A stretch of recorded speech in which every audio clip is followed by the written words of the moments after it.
Alright, everyone, and here we are. Hello, João. Welcome to the stream, man. And hello, everybody. It's been a while, hasn't it? It's been, I believe, 2 weeks since our last stream. Thankfully, we are back, and we can now resume our journey. Now, I'm gonna need a moment to gather my bearings here because it has been a while, like I said. If memory serves me correctly, in the last episode, 2 weeks ago, all the way 2 weeks ago, we fought our way through Sen's Fortress, I believe. But we haven't done a lot of exploring because there are some optional areas I have yet to clear. We have someone at the bonfire already, a thief apparently. Respect to that man for wearing the thief set. It's a very cool looking set. But yes, here we are in Sen's Fortress. And I have a good idea of what we are going to do. I need to turn my HUD on, actually. Give me a second. I was doing some recording to gather some cinematic screenshots for thumbnails. And I didn't realize that I still had my HUD off. But anyway, here we are. First things first. Do we have Homeward? We do have Homeward. Nice. Okay. I am going to need this very soon. Not going to switch into it just yet. My plan to start this episode is to explore all the optional areas around Sen's Fortress, which includes rescuing Logan from his cell. We did get... No, we didn't get the key actually in the last episode, but we did get to the cell itself. We talked to Logan in the last episode. Some large Titanite shards. This is going to be useful very soon. We shouldn't stay around here, should we? Yeah, let's get out of here. Now, how do I get to Logan's cell again? I think here we have Ricard and his rapier. Well, we are here, so might as well. Oh, I messed up. Also, dear viewers, I've just realized I've made a bit of a mistake. This is meant to be a lore through, which means I would like to gather as much NPC dialogue as I can, but I think I may have missed on some dialogue, which I will not be able to get anymore. And that is from Griggs, from Vinheim. I think I needed to gather... Oh, let me adjust my hotkeys here. Why do I have the talisman on the right hand? What am I doing? There. Not sure why I had the talisman on the other hand, but... Yes, I needed to have at least 15 points in intelligence, unfortunately, to talk to Griggs, and I completely forgot about that. I believe I have 9 intelligence. That's probably the base intelligence for the Knight class. We can still buy things from Griggs anyway, but we missed on some dialogue about Logan that he would only share with us if we talked to him before rescuing Logan from Sen's Fortress. Oh, trade, but still we got. Alright, things are happening pretty fast here. This is a very important NPC, and I will talk about him in a moment, as soon as I finish my previous thought. So yeah, we missed on some dialogue from Griggs, but unfortunately, or fortunately actually, it's not that big of a deal. His dialogue basically just talked a little bit about Logan and how Logan came to Lordran in search of the Duke's archives, and how he tried to get there by going through Sen's Fortress, which is why we find Logan here, right? Other than that, he also gives us some basic tutorial on how to use magic, and that's it. So fortunately, we didn't miss much. The point is, I'm not sure whether I will invest points into intelligence anymore, because I was planning on doing that. One, to get this dialogue with Griggs, but also to use a few utilitary spells on this character. Things like Cast Light. only to give us an easier time in the Tomb of Giants, but I may not do that anymore, honestly. Who knows, maybe I will. There is some unique dialogue to be had with Logan himself, if you have enough intelligence. So I might just go for that. And yes, this means I will be spreading my stats a little bit thinner than they already are. Someone told me in the last stream that I have little vitality for my level, which is true. And I know that I could be leveling more efficiently, but again, this is a lore playthrough. I am trying to gather as much lore as I can. Which means we may have to make a few sacrifices. Let's wait for this man to stop throwing fire bombs at us. Okay, let's go. And I will read the description of that rapier we've just got in a moment. Let's make this jump right here.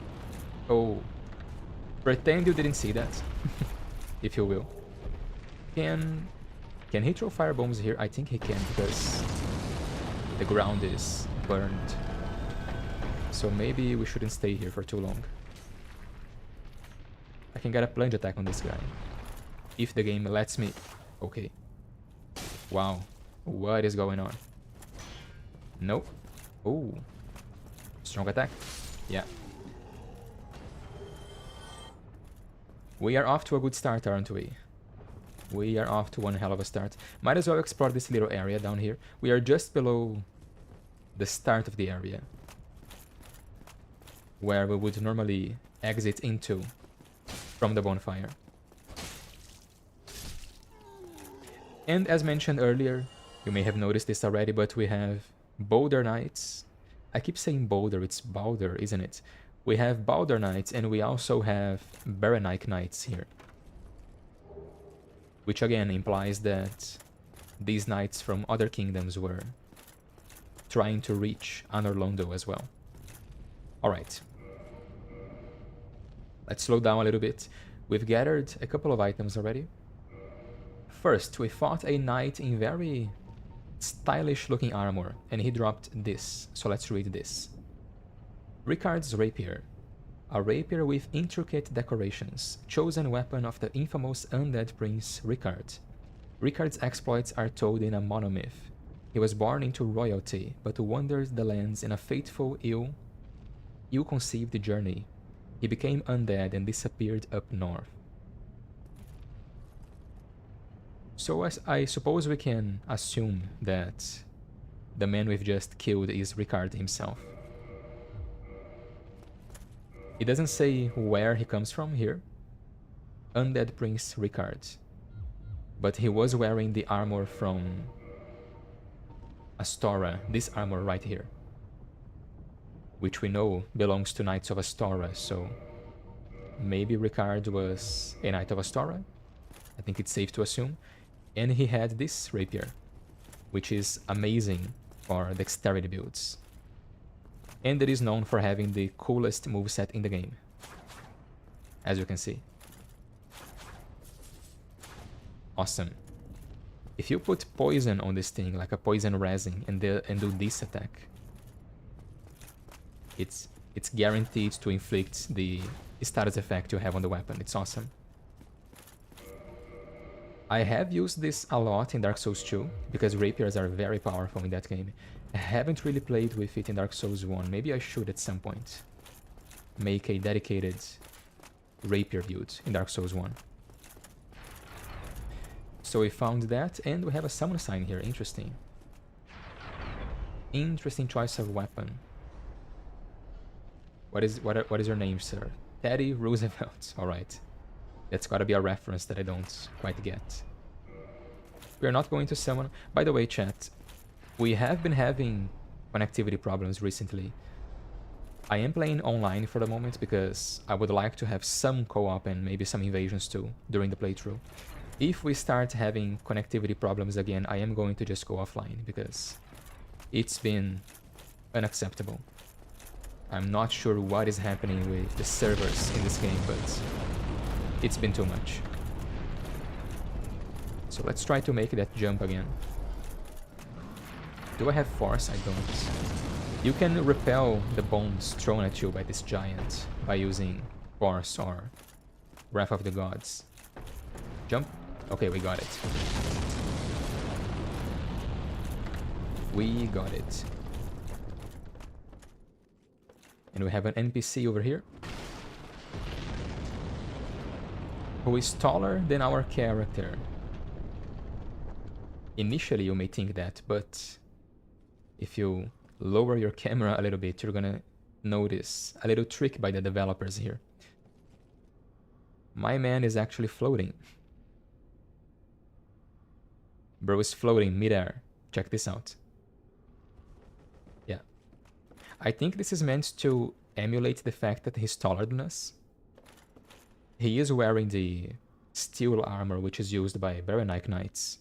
And they are all meant to be bigger than the average human, so I think that's the idea here. Anyway, let's talk to him.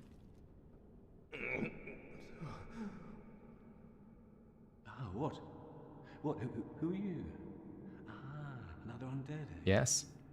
I took on Sen's fortress alone, but I'm no different from those vile creatures. I was driven by conceit. Ah, you think you're different? That you can handle it? I can. Yes, I remember that feeling. For I was the same. So, let me help you out. With your soul searching. Alright. He sells a bunch of stuff, slightly overpriced stuff, but still. Things that you can't normally buy at this point in the game, like large Titanite shards or green shards as well. Green blossoms, which I believe he might be the only NPC who sells green blossoms. Maybe Marvelous Chester sells them as well, but I can't quite remember. And black fire bombs, which are quite powerful. More importantly, however, he sells all the weapons and armor associated with the many kingdoms around Lordran. So he sells the Katarina set, the Steel set, which, as I explained, is used by Knights of Baranike, and the Baldur set. And much like the merchant in the Undead Burg, he is implied to... Well, not implied, I think he outright admits it. He admits that he takes his wares from dead people, basically. When someone who is trying to go through Sen's fortress eventually fails, he takes their stuff to sell. That's basically it. Which, again, reinforces the idea that many knights from different kingdoms at some point were trying to make their way through Sen's fortress and failed. Except for Black Iron Tarkus, but we will talk about him in a moment. We haven't read the... We have checked the Baldur set before, I believe. Have we? It was the homeland of Night King Randall. Yes, we have. We haven't, however, read this, the Steel set. Helm of the Knights of Baranike, known for their heavy armaments and armor. Countless Knights of Baranike, once extolled as the mightiest of mighty, became undead and ventured to Lordran. But their journey was for naught, for they went hollow, and became a threat to all undead. So yeah, what I said before. And we also have this, the Katarina set. Distinctively shaped helm worn by the Knights of Katarina. Outside Katarina, it is often ridiculed for its onion-like shape, infuriating the proud knights, but the masterfully forged curved design makes it effective for parrying. This set is another reference to Berserk, by the way. I believe it is a reference to Bazuzo, maybe? If you've read or watched Berserk, and you should read Berserk. You should always read Berserk, never watch it, unless it's the old 2D anime, that's okay to watch, but if you know about Berserk, you know this character who gets fights in the beginning of the story, who wears a armor set very similar to this one. So yeah. And he also sells these stone plate rings.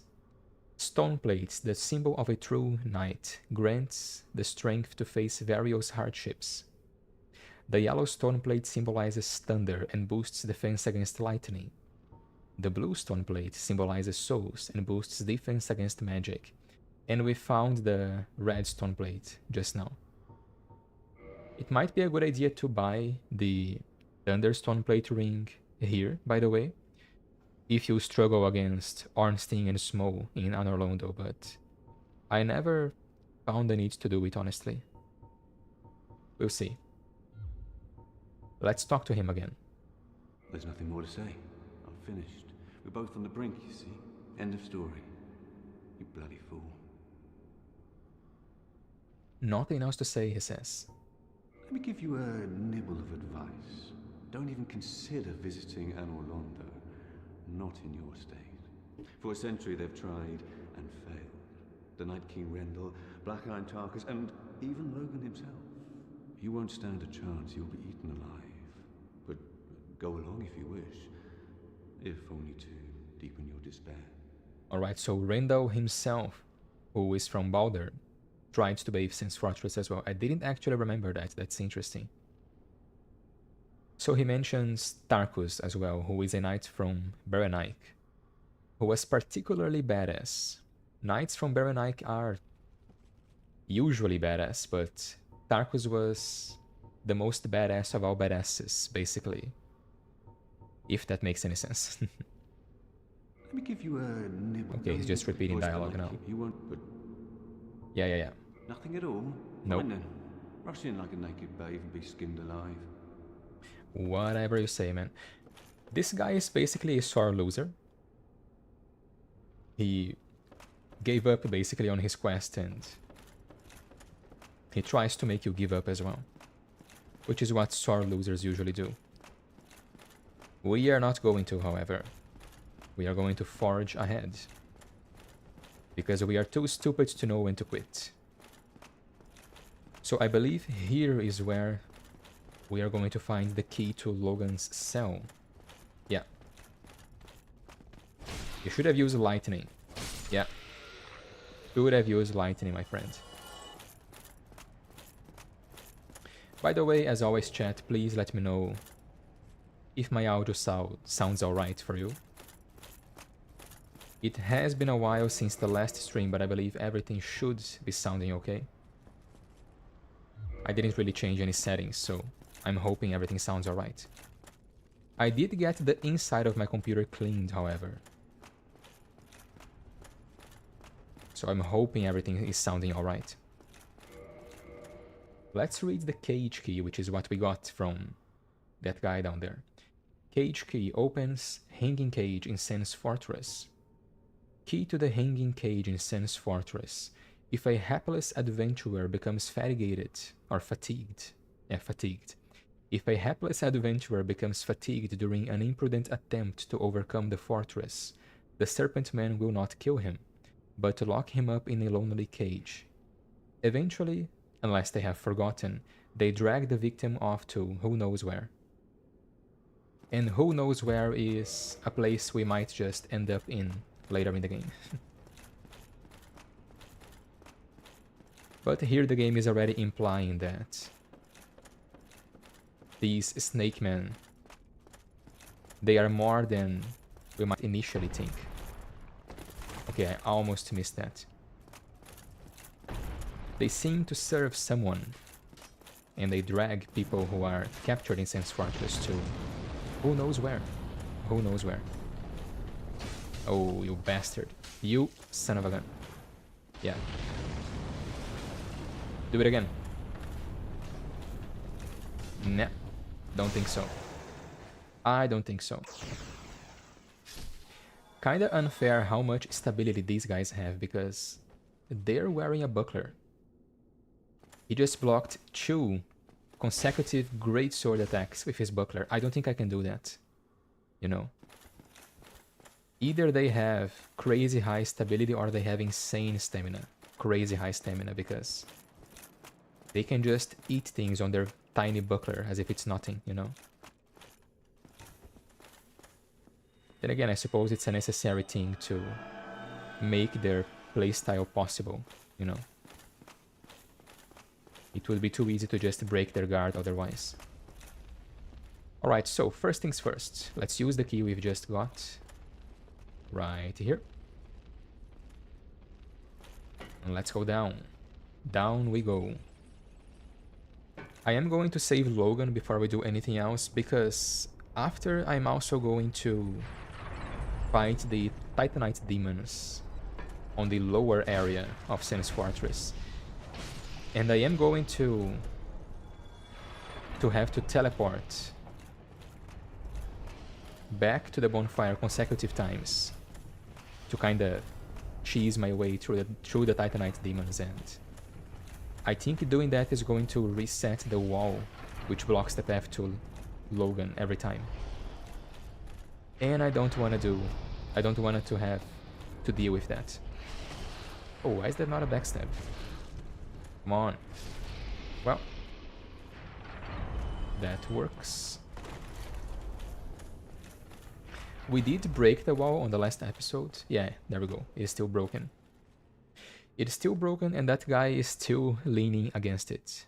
Against the non-existent wall, which is funny. Anyway, hold this. Hold this plunge attack.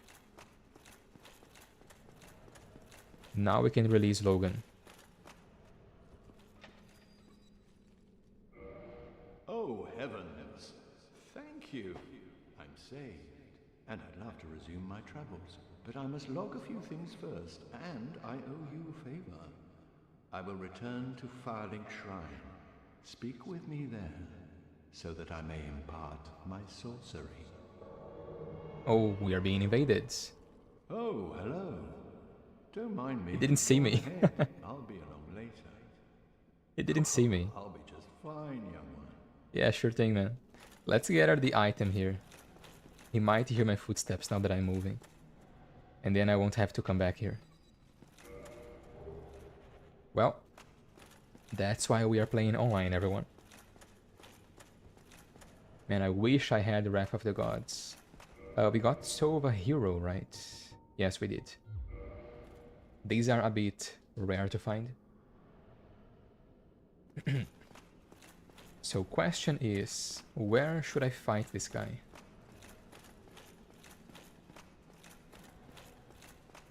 Hey, what's up, man?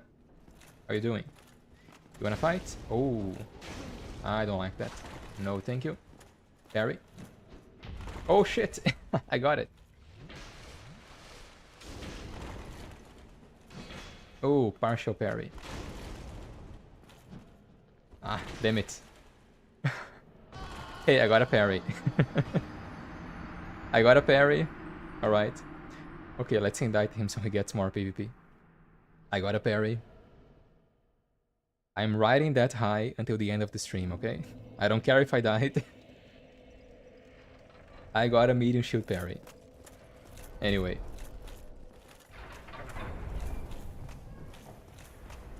Alright, man. Let's try and get our souls back, I suppose.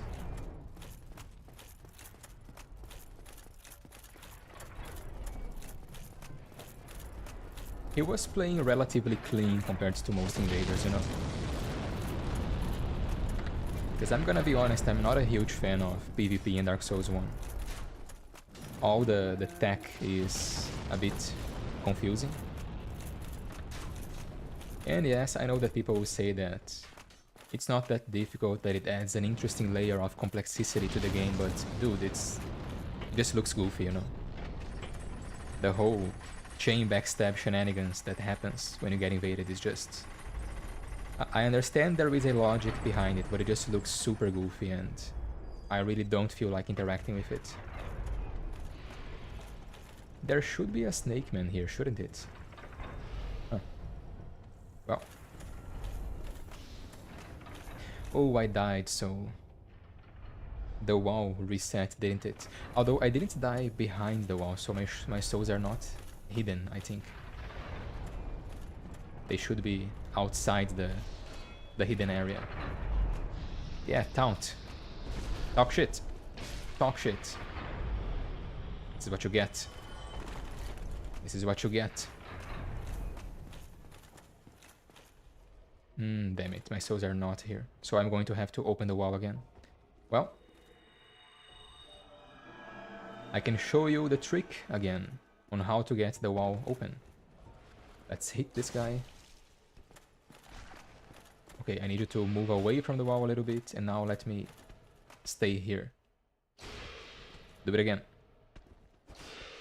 Again. No, that's not it. I need the stab attack, yes, that one. Thank you, sir. Let me get this. Oh, I missed. Yeah, there we go. Hold this.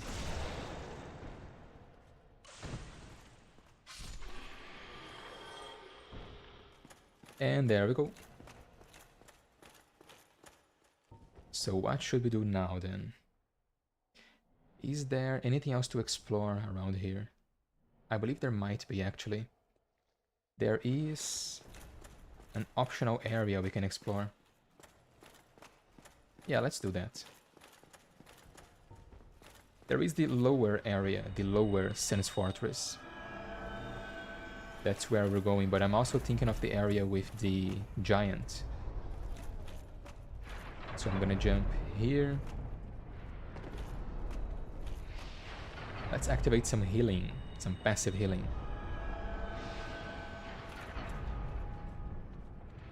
Now I'm gonna plunge this guy.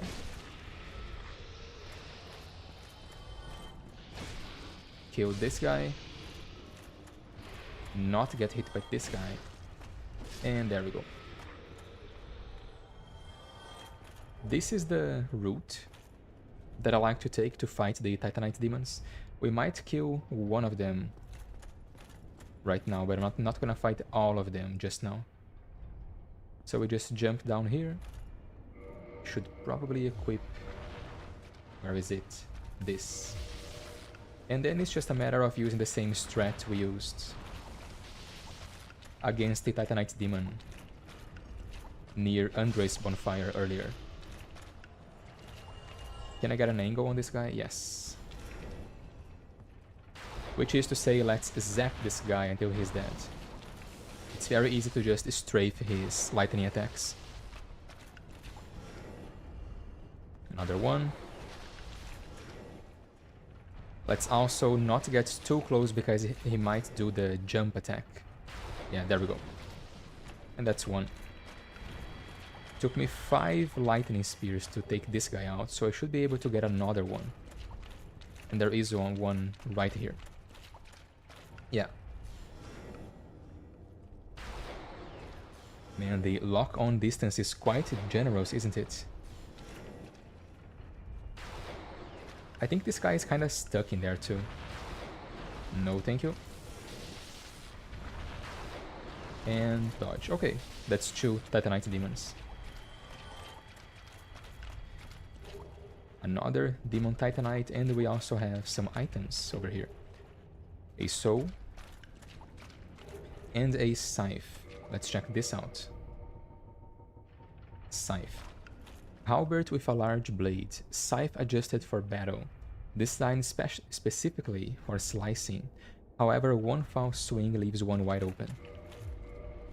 I've never really used this weapon, honestly.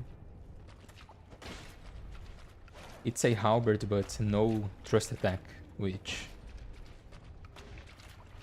is kind of pointless, honestly. I like the thrust attack on the halberds. The versatility is what makes it good, you know. Anyway, we do have 2 more Demon Titanites over there. But I have no more lightning spears, so we are not going to fight these guys just yet. Instead, we are going to make our way up here. And we do have a few more items to gather.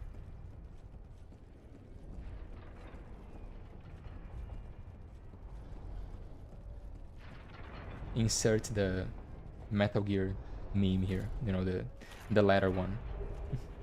I don't know, I've never played Metal Gear, honestly. Alright, another letter. Just what I wanted.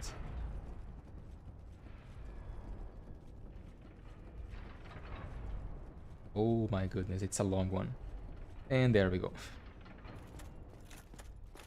Unfortunately, we can't sprint up the ladder like we do in Dark Souls 2 and 3.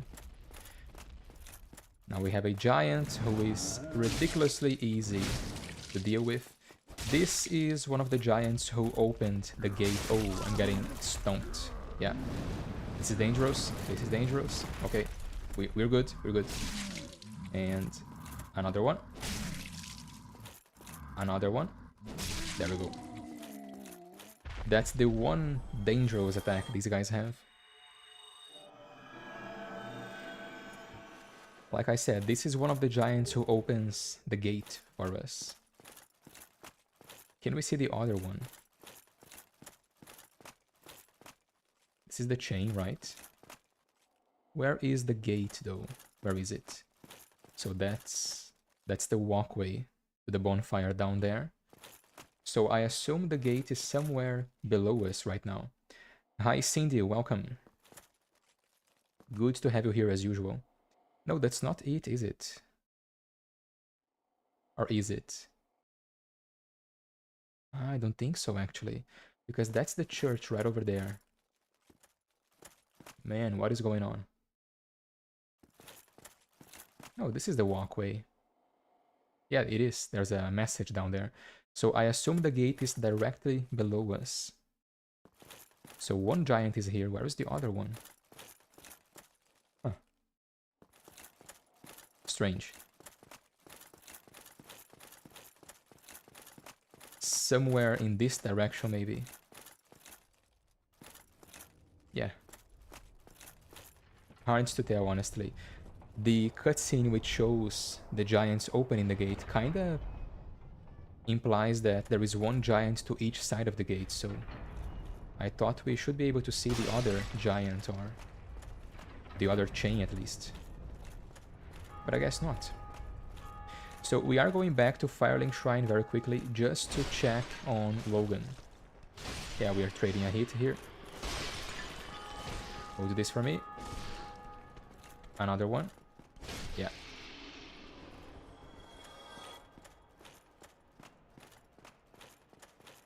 Let's see if Logan is there already. We have the shortcut unlocked, so we can easily go back to where we were before.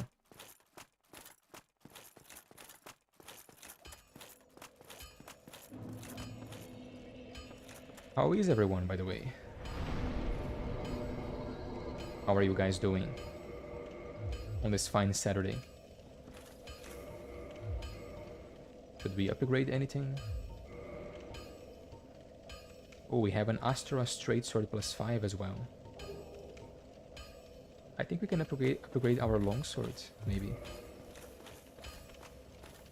Let's check this out. Well, hello again. You seem to be doing all right. Need anything forged? So now we have a longsword +10, which means we can make it lightning as soon as we hit Anor Londo, which is great. Do I want to use this? I really don't think so. Let's upgrade this for sure. Our light crossbow. How are we in crossbow bolts, by the way? Oh, we have enough. Yeah, we have plenty. Don't get yourself killed. Sure thing, man. So back to Firelink Shrine we go.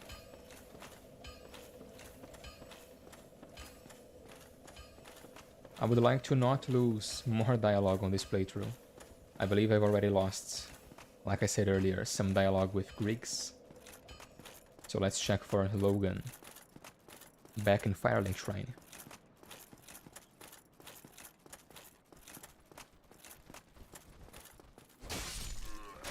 These guys didn't Oh, did you guys see that?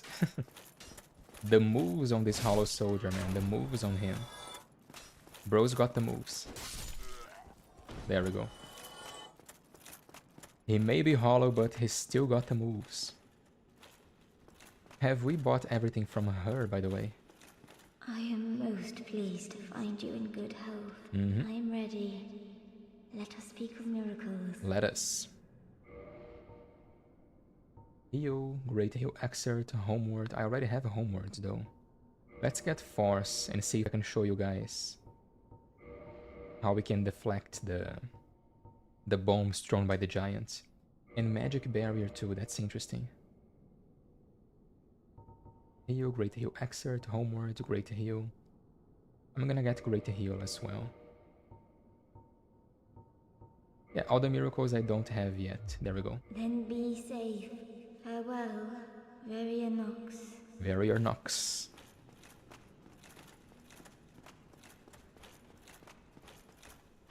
Alright. We do have plenty of inventory souls, so we can just use these if I need to.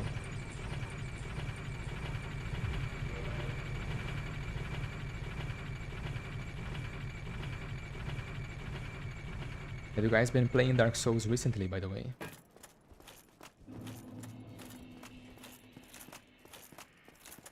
Or what have you guys been playing recently? I've been playing some Endero, actually, which is something that I didn't expect, but I'm having quite a lot of fun. I got Skyrim again recently,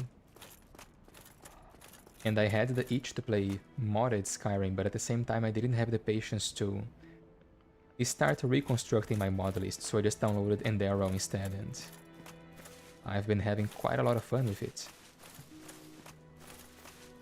Oh, so Logan is here, alright. What up? Hello there. I was expecting you. As promised, I will share my sorceries. I'm afraid that you are unable to learn sorcery. The basic framework, you see, it cannot be taught. Oh, do not fret. Life isn't all about sorcery. You will find your own way. Don't frown with regret. Peer forward, with your head high. We're too stupid, chat. We're too stupid. We can't learn sorcery. Alright, so I'm gonna have to open a small parenthesis here. I find this little piece of dialogue here quite fascinating, honestly.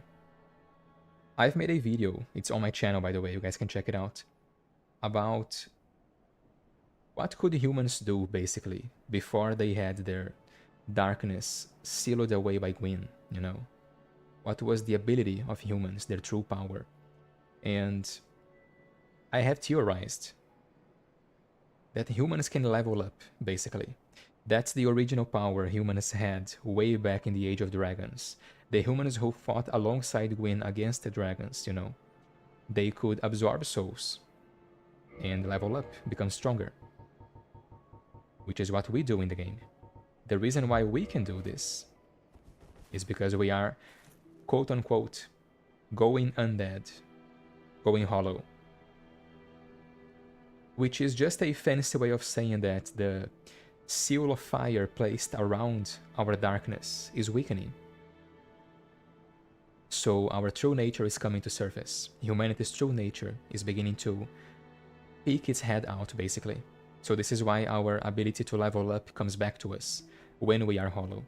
Now, why do I say this? Why do I think this is the case? Because this guy just said that magic is not something people can just learn. The basic framework of magic cannot be taught to people. Either you have it or you don't. That's a lie though, because I can sit at a bonfire right now if I want to, level up my intelligence, and he's going to teach me magic. So I think this is very interesting.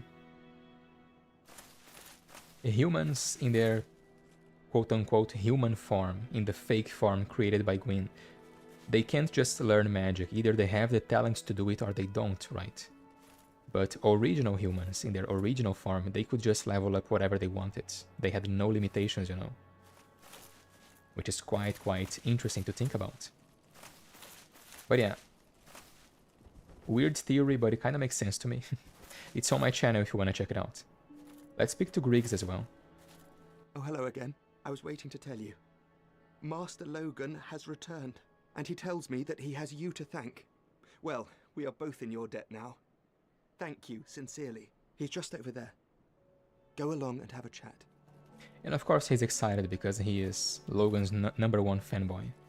Oh, hello. terrific to see us both in one piece, and pray that you never go hollow. Sure thing, man. Still no dialogue with him because we don't have the intelligence for it. Hello there. Glad to see you alive. No dialogue with Logan either. I might just level up intelligence, honestly, just so we have enough to unlock their dialogue. The more significant dialogue comes later in the game, but still. Kinda don't want to miss on it. Well, back up we go. Honestly, I think I'm just gonna pop a homeward bone. Yeah, let's do that. We have plenty of them. Off we go. Ah, okay. I thought I would appear in at the bonfire in Sense Fortress, but I did rest here, didn't I? I shouldn't have, but well, that's okay. We do have the shortcut unlocked, so shouldn't take us too long to get back to where we were. Also, where's my Ring of Steel Protection? Yeah, there we go. Back up we go, back up we go. Can I get a line, gentlemen? From a line, please. That works, that works. Yeah, take this. No. No. Oh. He blocked the third one. They are learning. They are learning, chat.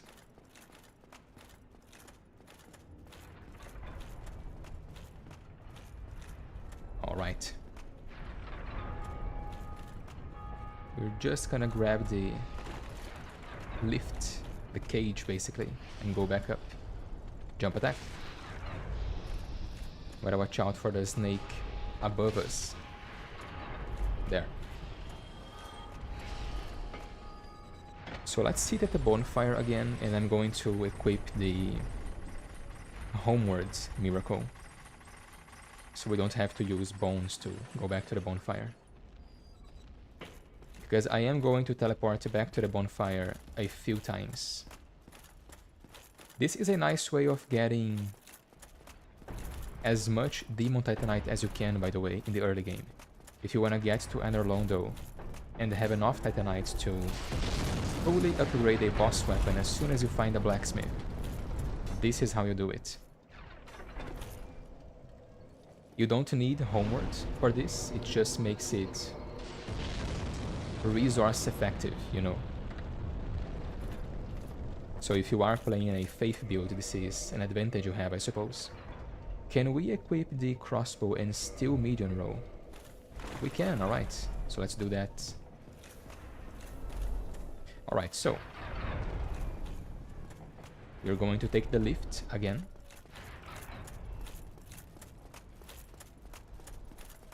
And we are going to deal with the Titanite demons in the same way I've dealt with the first two. If I need to retreat to replenish my resources, I can just homeward back to the bonfire and try again, you know. Fully healed. All casts of Lightning Spear. Is it cheesy? Yeah. Do I care? No. Titanite demons are kinda bullshit, honestly. They are not fun to fight. I don't think I need... Yeah, I don't need to take this lift, do I? Wait a second, chat. I've made a mistake here. We don't even need to go down here. There is another way I can do this.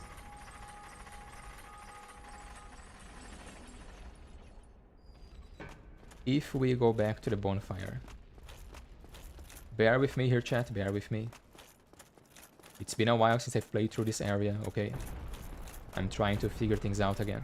But I believe we can just jump down to the area that I'm trying to reach. Alright, so, from the bonfire. Let's heal because I am a paranoid bastard and might as well be at full health. So we can come over here.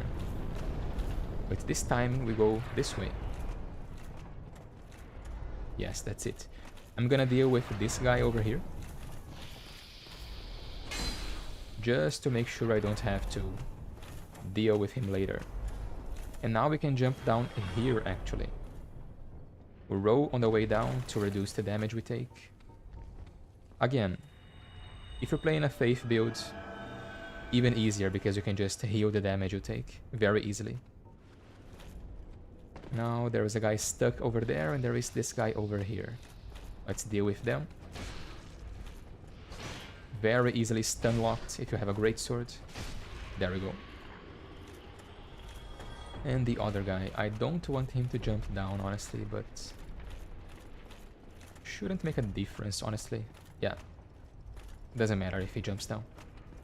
We do have some items here as well. Yeah, the Slumbering Dragon Crest Ring. Don't, this bastard just shot me. Okay, let's try to read this without getting shot by lightning. Where is it? So here, Dragon Crest Ring, Slumbering Dragon Crest Ring, sorry. This ring was secretly, excuse me. This ring was secretly worn by a certain man, this word is always difficult. Surreptitious. Let's go with this, surreptitious. This ring was secretly worn by a certain surreptitious sorcerer at Vinheim Dragon School. The ring is engraved with an everlasting dragon in silent slumber, and masks all sound emitting from its wearer. Interesting. Oh, I shouldn't replace the Evo's ring. Yeah, there. And again, this is where we find Griggs later in the game, if you complete his questline. He will be Hollow here in Sen's Fortress. Which, once again, reinforces the idea that we are finding these characters, but it's them from a different timeline, where they didn't make it, basically. Where their quest ended in a different way. I don't have to fight these guys because there is no Titanite demons over here anymore. It's safe to just jump down. I forgot to equip the ring. Jump. Yeah. Another one. There we go. They can hit me from up there, really? No way. I saw lightning millimeters away from me, you know. Almost hitting me. But yeah. I mentioned this in a past video, in a past stream, sorry. Sometimes we find bodies which the game seems to imply belong to one of the NPCs. In the same way we find Oscar's body in the Darkroot Garden. Except Oscar died at the Undead Asylum. Same thing here, you know. We find two bodies in Sen's Fortress which carry rings, sorry, not rings, but items, which make it seem as if these bodies belong to Griggs from Vinheim. We find the Black Sorcerer set here. And we also find this ring. And again, this might just be Griggs from a different timeline, and he died there. And now he finds his body, you know. Because time is convoluted and all that. Either that or we had more mages coming after Logan and they died at Sen's Fortress, you know. Which is possible. Yeah, there is something interesting here because we also find a dead mage with Griggs. In the same room we find Griggs, so maybe there were multiple mages searching for Logan. Interesting, interesting. We are loring, chat. We are doing some lore right now. But that's interesting. Alright, so these guys are annoying to deal with. Mostly because of their angle. This one, not so much. Yeah, keep doing that. Keep doing that. No, no, no, no, no, no. I don't like this.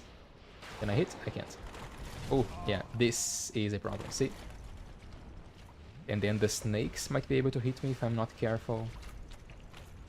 Yeah. I can take the lightning, I don't care.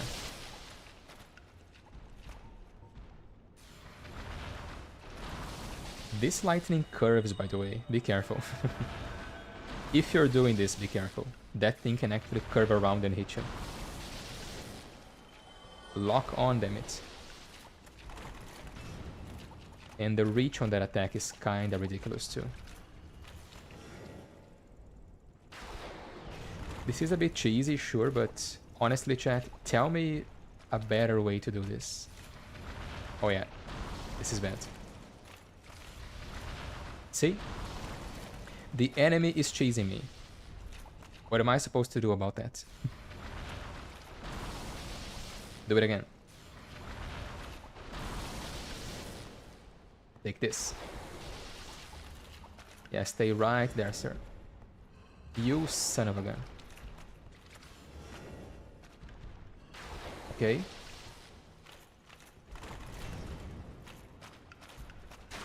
Damn it. Maybe if I switch the crossbow to the other hand. Yeah, that can work.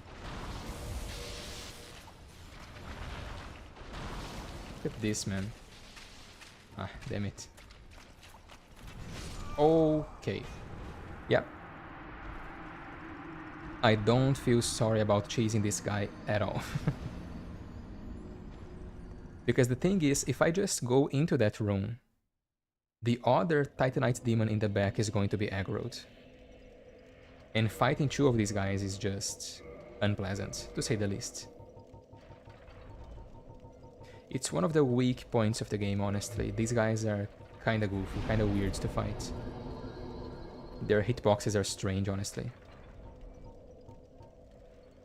It's like I'm playing Dark Souls 2, you know. Fighting Titanite demons, sorry, makes me feel like I'm playing Dark Souls 2. Let me clean my inventory real quick. And let's try that again. First death of the video, I suppose. Of the stream, not the video, goddammit. I'm streaming. Although I am recording as well, so yeah. Oh, we got this as well, didn't we? The sniper crossbow. It is unique. So let's read it. A large crossbow with long distance, used by carrying snipers, often used with sniper bolts. But while crossbows are normally easy to use, the sniper crossbow requires dexterity. The single most useless weapon in the game, by the way. Do not use this. Unless you're going for complete fashion, in which case, you know, use it. It looks very good. It fires incredibly slowly. I think it's the slowest crossbow in the game. Except it doesn't really deal that much damage. It's less damage than the heavy crossbow. Requires more dexterity, but still doesn't scale with anything. Why would someone use this? And sure, it has more reach, I suppose, so it doesn't lose damage as quickly as other crossbows, but we can't manually aim with crossbows in this game, so that's kinda irrelevant, you know? Really poorly designed, unfortunately. I wish we could manually aim, man. I really do. I wish they had implemented this into the game. Into the remaster, you know? I can understand it not being in the first game. They were still kinda learning how to do things. But come on, man, why is it not on the remaster? Well, we did get a bonfire though, which cost us $50, so better than nothing, I suppose. Alright. Let's try that again.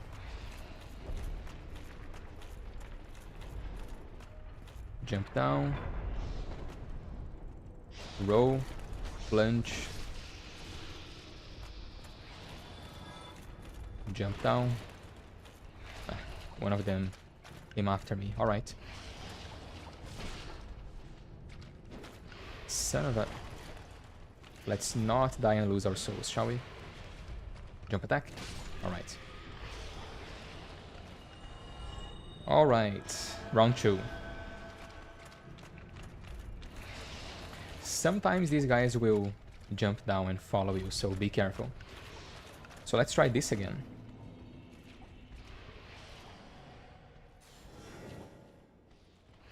Yeah. Alright. Another one. Roll away. Maybe wait for him to reset. What's it gonna be, sir?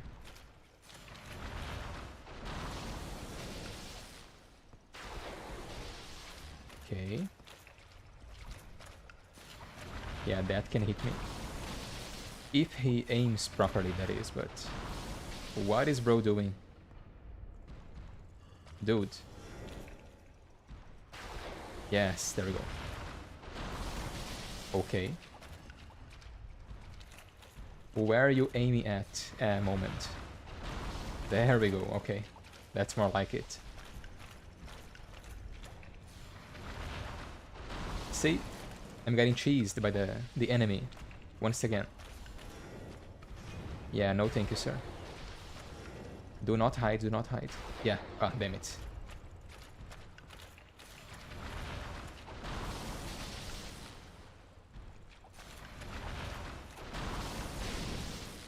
Let's melee this guy a little bit. So what's up?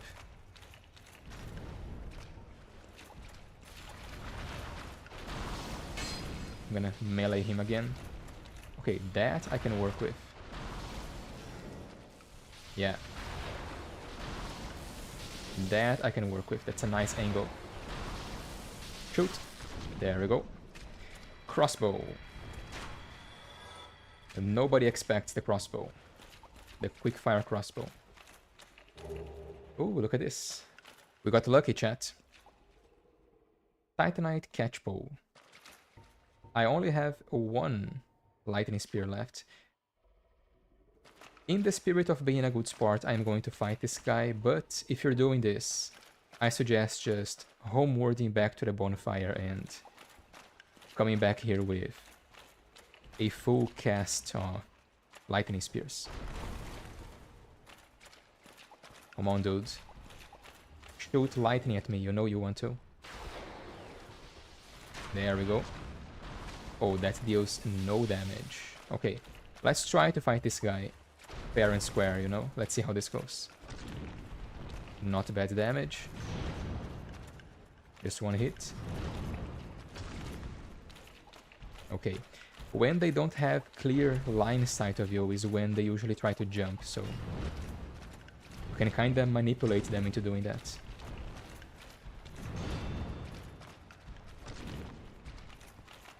Yeah, I prefer to lock away from them. Oh, see? This is what I'm talking about. Weird-ass hitbox. Let's grab, let's heal.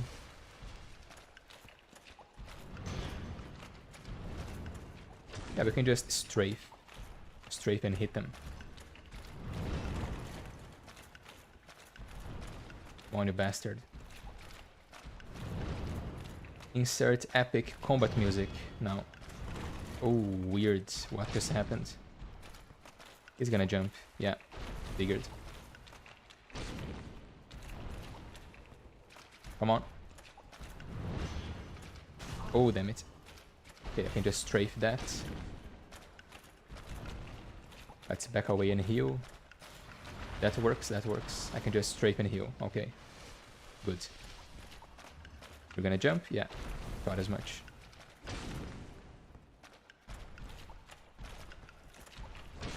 Not good. Strafe. Strong attack. Okay. Oh, damn it. I'm okay.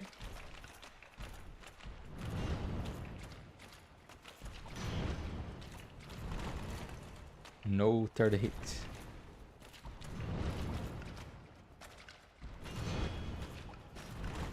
Third hit, okay. Let's go for a strong attack here. This is intense, by the way. It shouldn't be that intense, but it is. Oof. Oof. Can't touch this. Ooh. Can't touch this. Alright. Block. Roll forward. Strong attack. Okay.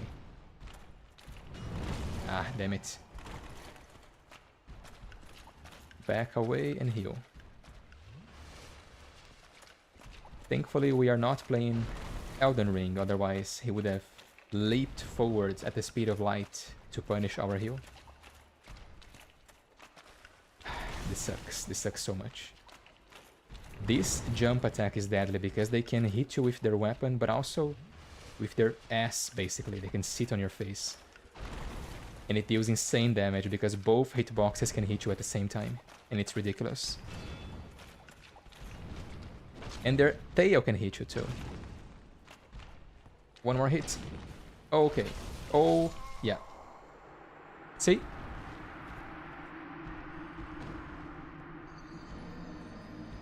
Not a single word, chat. Not a single word. I told you. I called it. I saw this shit coming. The moment I got greedy, I didn't need to. I didn't need to do that. The moment I got greedy, I saw that shit coming. Just one more hit and he would have been dead. But no, I'm gonna do the OP attack.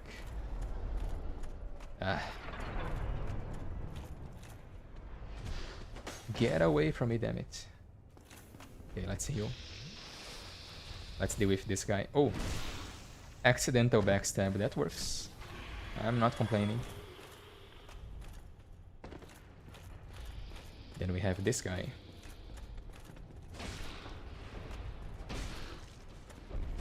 Alright.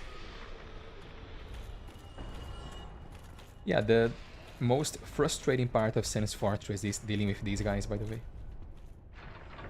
The actual boss fight is kinda easy, in my humble opinion. Oh, danger, danger, danger. No thank you. Alright, I'm out of here. I'm out of here. And these guys are optional because we're supposed to be going up, not down. Man, those guys can still hit me from up there. What the hell? Oh, it's the one way up above me. Get out of here, man. Okay, now we have Lightning Spears, so we should be able to deal some good damage before we engage in melee. Which is what I should have done in the beginning, but I was trying to be a good sport. But this is what I get, I suppose. Here. You like being cheesy? Ah, damn it. See? These guys suck. They're terrible. Do something. Stop slowly approaching me. Menacingly. Do something. Yeah. Do it again. There we go. Have some lightning. Okay, this is jump distance, so we need to be careful.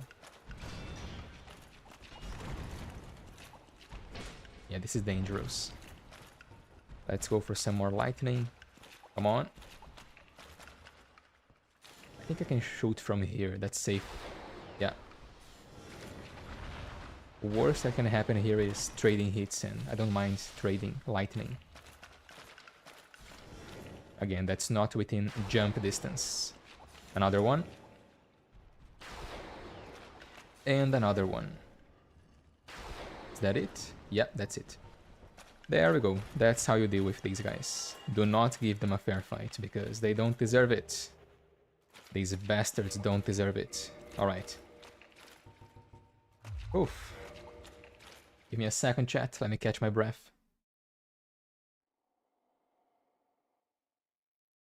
That was intense. Let's go and fight the Iron Golem so we can relax. Also, Titanite, yeah, that's a new word. That's a new word, yeah. Titanite, excuse me. Titanite Catchpole. Weapon of the Titanite Demon, a faceless stone monster born from Titanite's lab. One of the enchanted weapons, perhaps from residual power of the Titanite's lab, known for its leaping attack which comes smashing down on foes from above. Not nearly as overpowered in our hands as it is in these bastards' hands, unfortunately. But we can do this, which is kinda cool, you know. If you hit someone in PvP with that, you get bonus style points, for sure. Other than that, it has the basic Albert moveset, I believe. Does it deal lightning damage? It does. No, it doesn't. It deals magic damage. Interesting. No scale with intelligence or faith, though. Very interesting. Can we do it one-handed? We can. Man, this looks cool, actually. Can we change the direction midair? Let me try. We can. This might catch someone off guard in PvP, I think. Okay, once we are in the air, we can't really change the direction, but I can change it before jumping. So either you can catch someone off guard with this, or you can get backstabbed very easily. This being Dark Souls 1, the second option is likely the most likely one. Likely the most likely one. That was a sentence. Yeah. Let's go back to the bonfire. I don't know what I'm saying anymore, sorry. Alright. Fix our stuff. Change our miracle. Force. I want to use force. Okay. And let's deal with the boss of this area. Should we turn human, by the way? Should we summon Tarkus, chat? What do you guys think? Should we summon the heavyweight champion, Iron Tarkus himself? The mightiest of the mighty. Well, I'm gonna turn human anyway because should be safe to do it, I suppose. We're not going to loiter around too much. There we go. I'm also going to kindle this bonfire just for good measure. Give me a second. We do have plenty of humanity. Yeah, we do. There we go. Reminds me that I have to keep giving humanity to the Chaos Servant Covenant in order to save Solaire. I did give them about 10 humanity in the last stream, I believe. Yeah. Anyway. 10 Estus Flasks. Should be more than enough. Now let's do this. If we get invaded, we get invaded, you know? We'll fight them off. Or die trying anyway.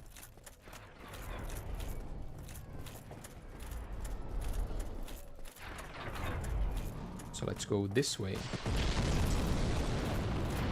Right, let me show this. We can stand here. Provided he throws bombs at the appropriate direction, which is here. Come on, man. Do it. And we can do this. Oh, we are getting invaded. And I messed that up because I got distracted by the invader. What's up, man? How do you do, sir? Okay. I'm messing that up. Is this bastard shooting me? Okay, I am messing this up. Wow. Okay. I'm going to indict this guy. How dare you distract me while I'm trying to do something cool. You bastard. It was your fault. I'm not bad at this game. Damn it. Okay. Chat, I'm cutting this off from the video. You never saw this, okay? I got this shit first try. Alright? Alright. I swear I'm good at this game. Okay, it's a matter of pride now. I have to do this. Come on. I've got to do this.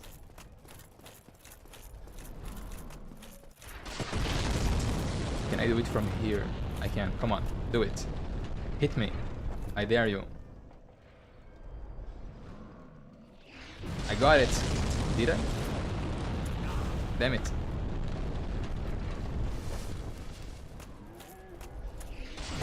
Yeah, no. Didn't get it. This angle is weird because he's not throwing it quite at me. Come on. We got it! Yes! Again, do it again. Ah, damn it, it's too early. Heal. Come on, do it. Hit me. We got it, okay. We got the timing down. Again. Ah, man, the timing is tight. Holy crap. Okay. But anyway, yeah, there you go. We can deflect projectiles using this, using force and other shockwave emitting miracles. I could also jump there, I suppose, and kill that giant, but let's just be done with this map already. Let's be done with this place.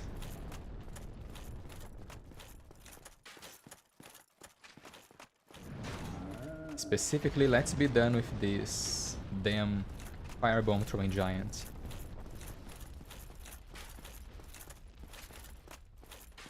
I've gotta redeem myself somehow, right? There's the Iron Golem, by the way. Damn it, I'm trying to... Yeah. I'm trying to speak to chat. Piss off. Freaking Balder crossbowman. Get out of here. Alright, so if you go upstairs, we should find the giant who is throwing firebombs at us. Now, funny thing is, you don't actually have to kill this guy if you don't want to. You can just break the bombs and then leave. And he will not be able to throw bombs at you anymore. However, I'm not a coward, so we're gonna kill this guy. Okay, that's not the frenzy attack, he's just stomping. Yeah, he's trying to grab me, not gonna happen. Come on. These guys are easy to deal with. Ah, damn it. Okay, that's the frenzy. Gotta be careful. Roll behind him. Yeah. There we go. Hit him in the ass a few times, and that is it. Another Titanite chunk. And the Iron Golem standing there. Menacingly.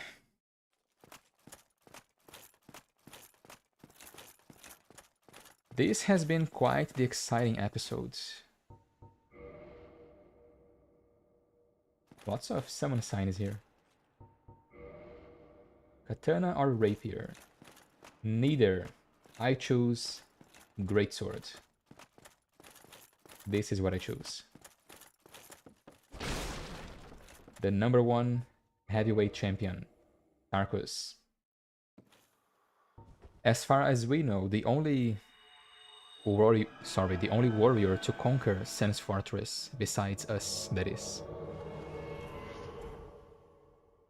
The only Knight of Berenaik to reach Anor Londo. So let's do it. I might leave my summon sign here later though, we'll see. So traverse the white light, and let's do this. Let's try to redeem myself by knocking the Iron Golem down the bridge. So you have to hurry here. Yeah, there we go. Let's hit his leg. No stagger. Oh my goodness. Okay, I'm okay. Should have dodged. Stagger, you bastard. There we go. Again. He is not quite on the right angle though. Tarkus helping out, man. What is Tarkus doing? Strong attack. Yeah, he recovered from the stagger. I think we're just gonna kill him the old-fashioned way. Lightning. Ooh, the damage is good. Another one. And there we go. Praise the sun, chat. Core of an Iron Golem. And a humanity as well. There we go. 40k souls, that's nice. We don't have any rings. Yeah, we don't. Can't get any more souls. Try jumping, yeah, sure. Alright. So we got it. Now, we could go to Anor Londo immediately, but... should we? Eh. I don't know, honestly. Let's take a look around first, because I do like the implication we have with the level design here. We have this walkway, which takes us directly to this gate, which has been walled off, actually. Now, we can only assume, and I think it's safe to assume, actually, that this would take us to Anor Londo. It has been blocked, however, and instead we have to use this, which is some sort of signal to have our character be picked up by flash demons and taken to Anor Londo instead. Which kind of makes you wonder, why did they block the way there? Only to insert another way of getting to the city. Maybe Anor Londo was under the risk of being invaded at some point, and they decided to block it off, but once the prophecy of the chosen undead started rolling around, they once again needed a way for undeads to find their way into the city. Who knows? This is just conjecture on my part. Anyway, chat, I think we are going for a short break. And once we come back, we are going to make our way to Anor Londo, actually. I am, however, going back to the bonfire for now and spend these souls. And I don't feel like walking back to the bonfire, so let's use this instead. But anyway, chat, that's it for now. I'll be back in a few minutes. See you soon.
Alright everyone, we're back.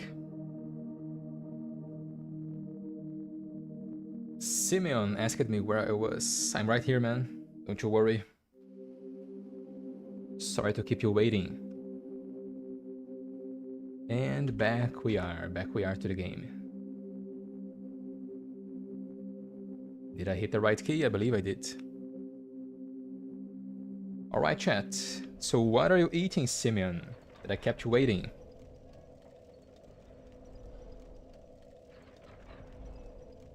I'm trying to switch back to the game scene. Is my hotkey working? It is. Alright, there we go. So here we are, once again everyone.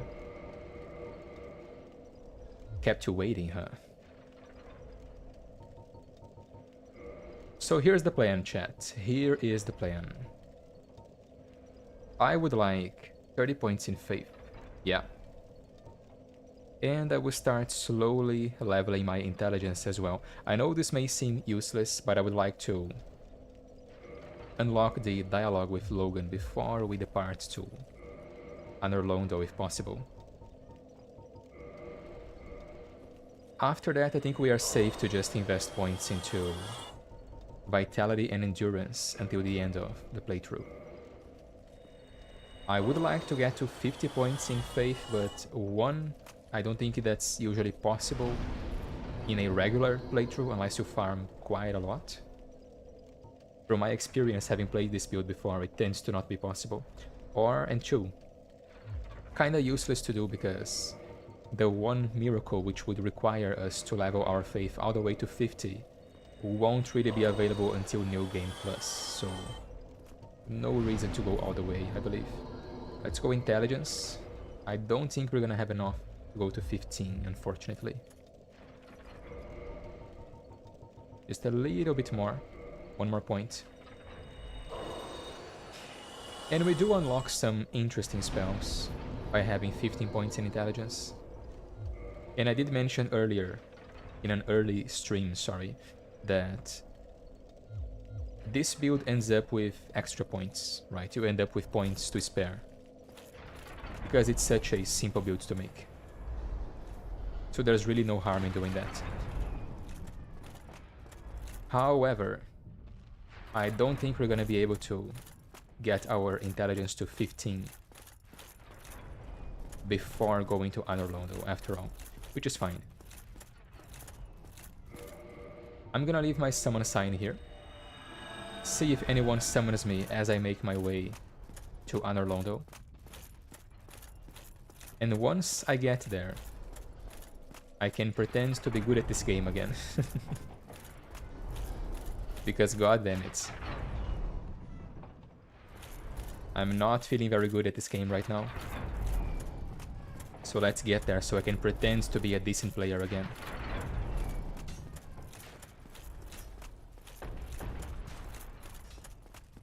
The Silver Knights are quite easy to parry, so feels nice to fight them, you know? What level are we, by the way? 52. Yeah, my build is all over the place, probably. Noodles with sausages, that's a nice meal right there, my friend. Simple yet efficient.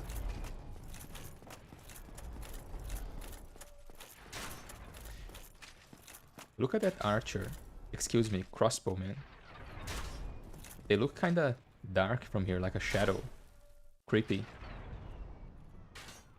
Insert X-Files music here. Creepy Easter egg. There we go.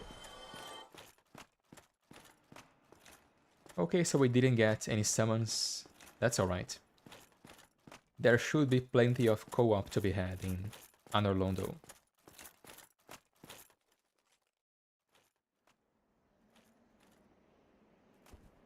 Let's enjoy the cutscene.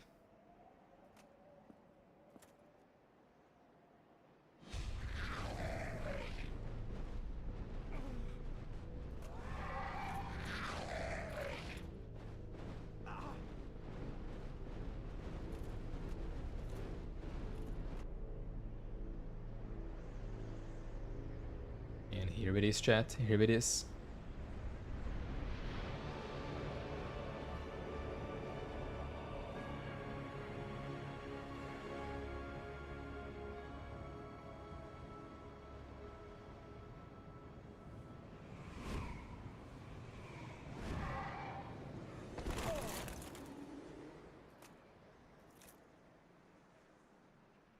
Look at this chat. Anor Londo, the city of the gods. Awesome. Yet another cutscene which never gets old. Praise the sun, damn right. We shall. Where is it? There's the sun. Praise it. Praise the sun, chat. Awesome. With all the graphical limitations of this time, of the time this game was made, I mean, look at this, chat. Look at how awesome. Beautiful as always, indeed, man. All of this looks like it can be explored, you know? It can't, obviously. It's all just background terrain, but still.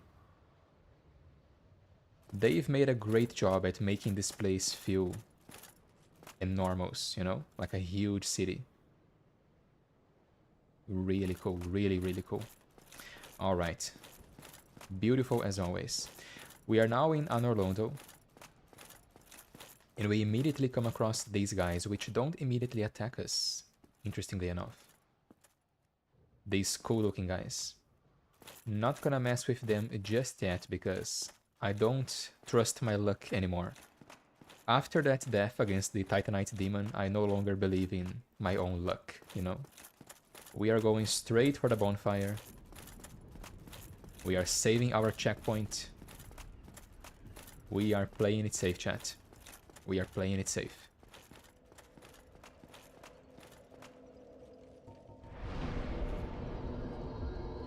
Alright, and we have someone here.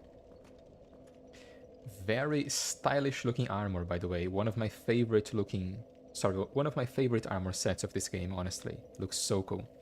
The brass armor. So, who are you? Well, you are a rare visitor.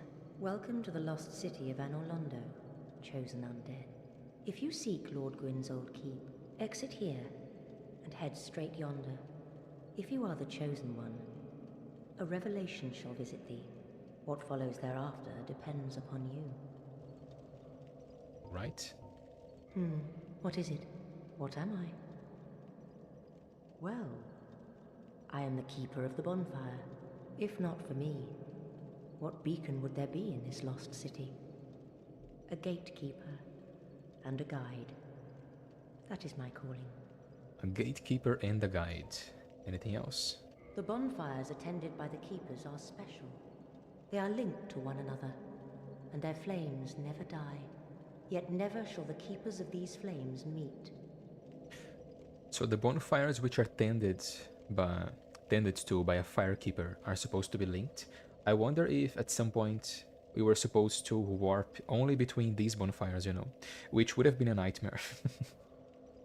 It would have been an interesting lore tidbit, but not fun in terms of gameplay. If you require rest, now is the time. That is, after all, what the bonfire is for. And rest we shall, but first, can you reinforce my Estus flask? There we go. We have now used the soul I found all the way back in Blighttown. We couldn't use it before because our firekeeper was absent. I believe my phone just ringed in the background. I apologize for that. Yeah, anyway. Professional streamer, as always. We now have Estus Flask +2. And should I switch my miracles? I have Force, right? Not really useful right now.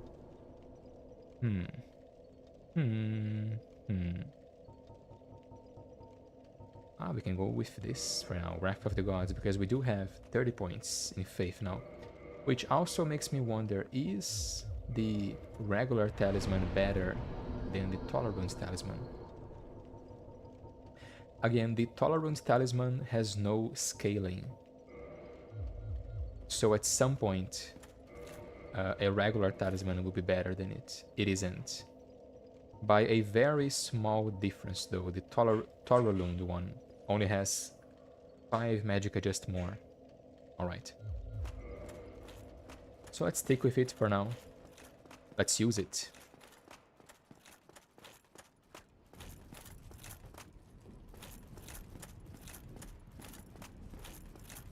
Let's use it. I am human, I've just realized. It's usually not a good idea to play in human form this early in Anor Londo because this area is quite active. Can I lure just one of your guys? Yes, I can. Over here, sir. Over here, please. Hi, love. How are you doing? Hi. Excuse me, chat. My wife just arrived home. I There she is. There she is, chat. I'm fighting a giant right now. And he's backing away to his friend like a coward. Come here. Damn coward.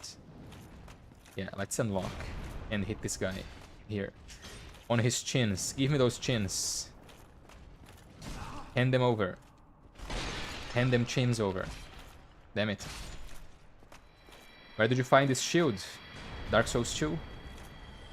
Wonky ass hitboxes. Anyway. Anyway. I'm getting... Oh, I almost got bonked in the face. Okay. I'm going to play it safe, said he. Right before almost getting bonked in the head. Greetings to your wife. Yeah, she saw it, man. Don't worry.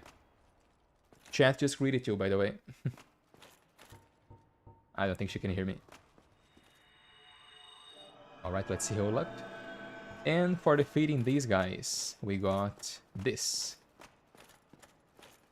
I don't actually remember what we have here. Demon Titanite? Yeah, okay.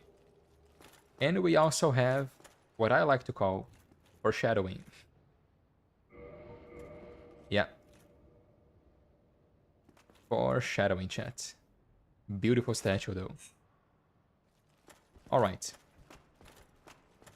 Should we kill this guy? Might as well. More souls, you know? Come here.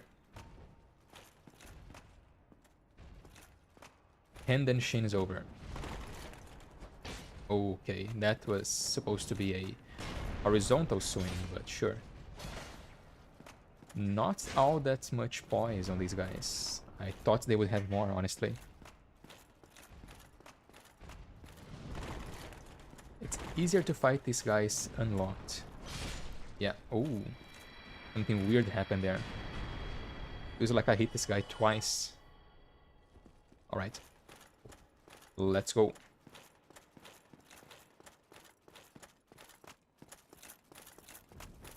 What is your favorite area of this game, by the way, chat? Anor Londo has to be probably number one for me, I think.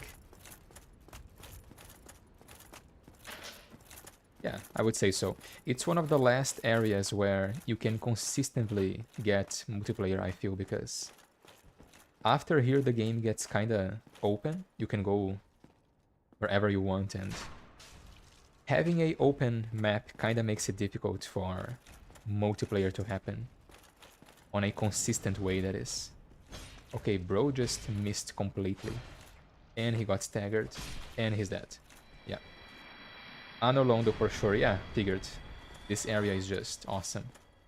Other than Anor Londo, I honestly like the early levels. The Undead Parish, the Undead Burg. I love doing low-level multiplayer. Ooh, nice.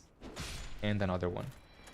But Blighttown Peak 2, man, you must be one of the 2 or 3 members of the Blighttown Fan Club. Nah, I'm kidding, man. But still. It's beautiful in its own way, right? It's beautiful in its own bizarre way. I've gotta say that. It grows on you.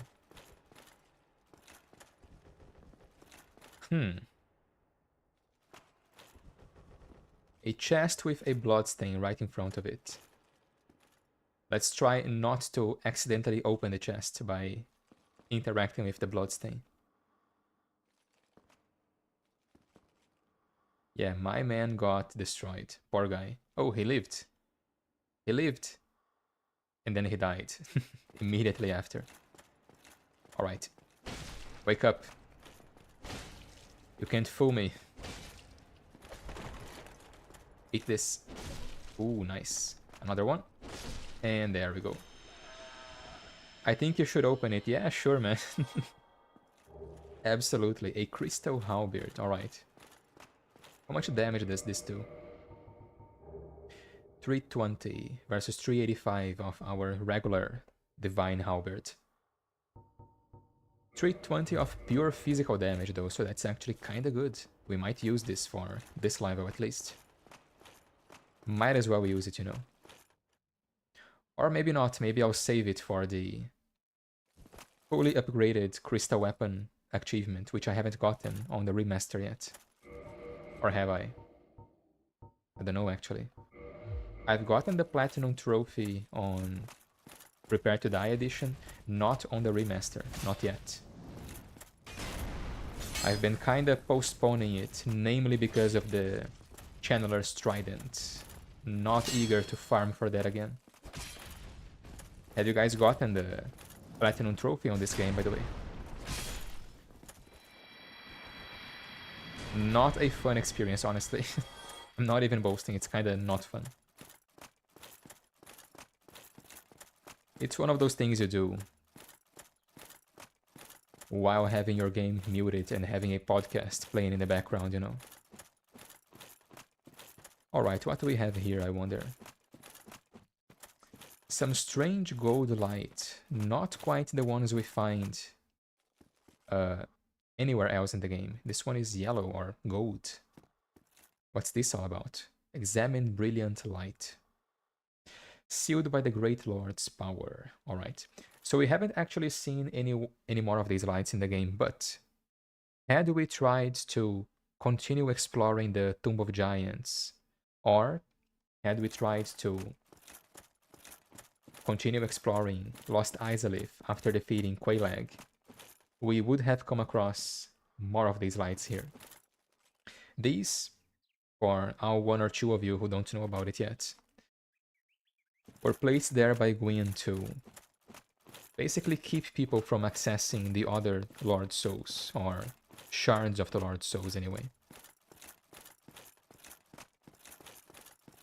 They will, however, be removed once the chosen undead is, well, chosen. Once a suitable chosen undead has been presented. Anyway, we have gone that way, we have gone this way, now the only way to go is forward. So let's do this. Let us do this.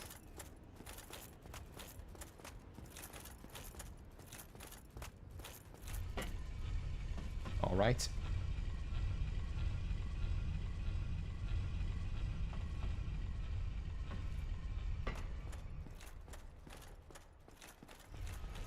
Let us make our way into Anor Londo. And I believe, yes, we have an old friend here. Hey there. Another Bell Gargoyle. No, I don't think so. Oh, I almost got you. Come on. Give me that tail, you bastard. Okay. I dare you to do that again. Yeah, bastard. Take this. Didn't like that, did you? Ooh.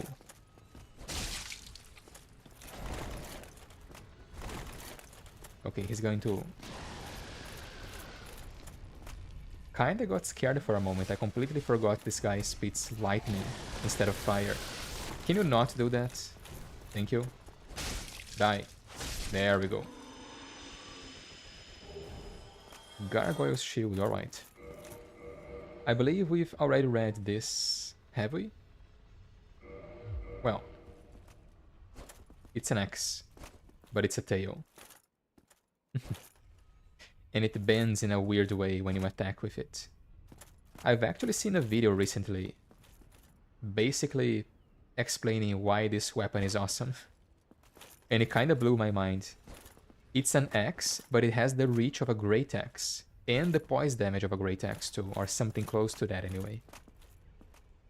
And it can be buffed, and it buffs your resistances while you have it equipped. It's kind of an awesome weapon, really. Doesn't really fit our build though, so we might not use it. But still. Give it a try, chat. Give it a try. I might give it a try on another character, who knows. Sounds like it would go well with a quality build. Or a strength build anyway. So we were supposed to go forward. Oh, there's the gargoyle there. The other one. All the way over there. But as you guys can see, the path is unavailable. That thing should be down here actually, but there is no way to bring it down. There is no lever we can pull to activate it. So let's explore, let's look around and get creative. We did see a ledge down here we can jump to. Or rather, drop down to. Alright. Chest ahead, is that so?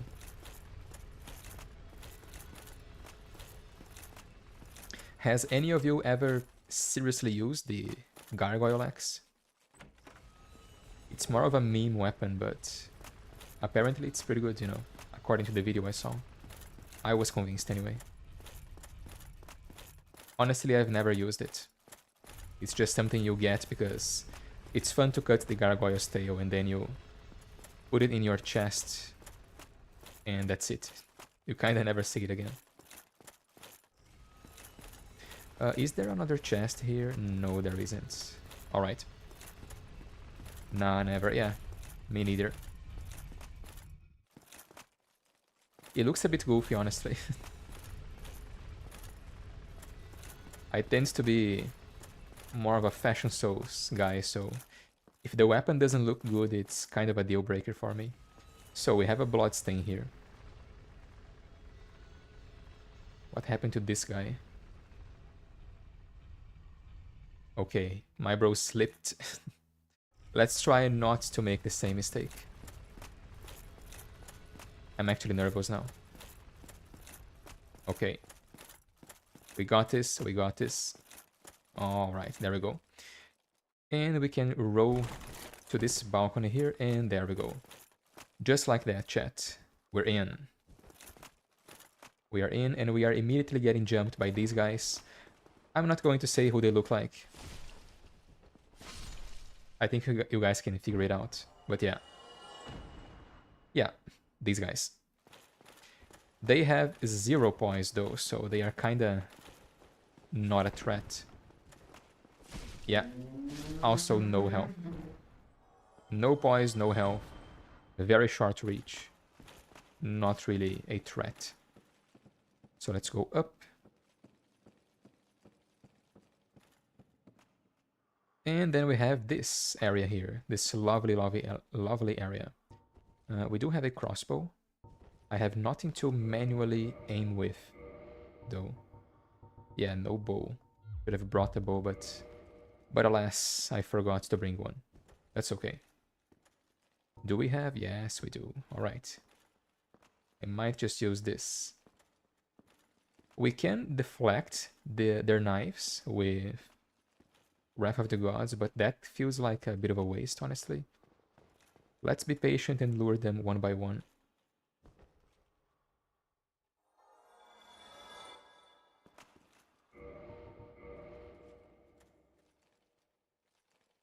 Alright. Dark Souls AI, everyone. I'm not gonna say much after the embarrassing death I've had in Sense Fortress, so I don't think I can say anything. You guys be the judge, you know? And yeah, you can break this, by the way. I remember seeing a video where you can actually get invaded, by the way, here, and the invader can spawn all the way down there. And in this video, the host was here, and he cut the chain, and this chandelier dropped on the invader's head down there. It doesn't deal damage, because it's not meant to deal damage, but still. Kinda scary. Scared the living shit out of the invader, that's for sure. Imagine that happening. Interesting how we can get invaded, you know, by someone down there while being up here. Alright, this is why we have a shield. Move slowly. Face me, you cowards. Yeah, that's more like it. Can we parry? Do it again. Oh. Again. There we go. Hold this halberd for me, thank you. And there we go. Do you want to go down? Come on. There we go. Bye-bye. Look at him go. Yeah. Down he goes. Just one more. Gorgeous view ahead. Yeah. Indeed.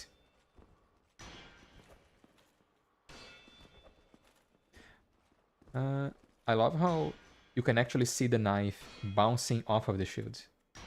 See? Such a nice detail. Oh, okay. I was about to say I messed up because you can't parry jump attacks, but I got it somehow. Can you parry jump attacks in this game? Has my life been a lie up until this point? Or is it something unique to these guys? Can you parry their jump attack specifically?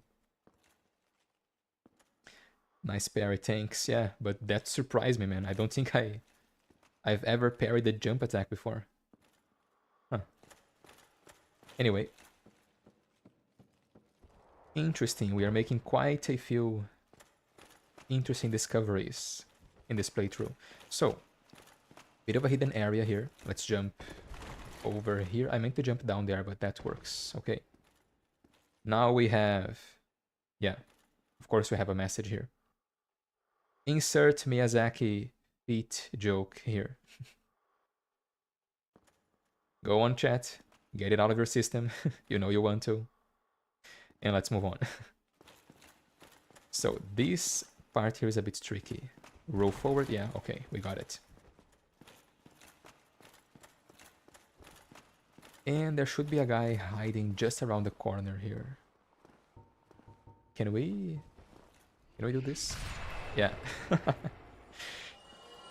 Yeah, get fucked. My man was waiting to ambush me and I just blew him up, you know. He wasn't expecting that. I think this is a divine blessing. Yes, it is. Alright. Divine blessing. Which I don't think I've ever used, by the way. I don't think I've ever popped a divine blessing in this game. Never found myself in a situation where I needed to use one. Alright, let's try rolling again. There we go. There should be another guy here. Oh, this one heard us. Well, unfortunately for you, we are in a narrow hallway. And I have a long stabby weapon. Not much he could do there.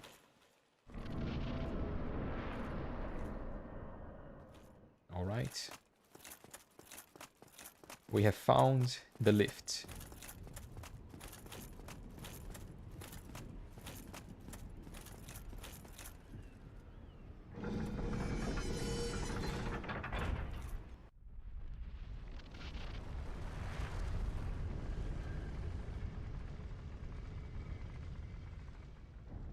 Right, let me pick my controller back up because that gargoyle is coming in hot. Yeah, there it is. I was stretching, excuse me. Come on. I think I'm gonna switch for the greatsword because it does have more poise damage. Ooh, okay.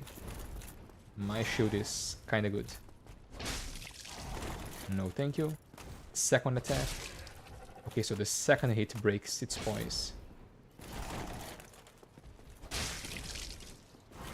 Ouch, I was out of stamina. Could you stop? Okay. Another hit. Okay. It regenerated poise in between the hits. Ah, come on. There we go.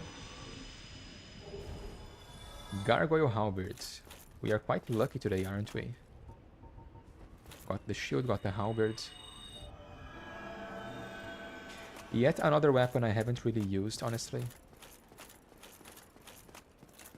It's just a halberd, but again, no stab attack. Alright, so here we are. Now we are into Anor Londo properly.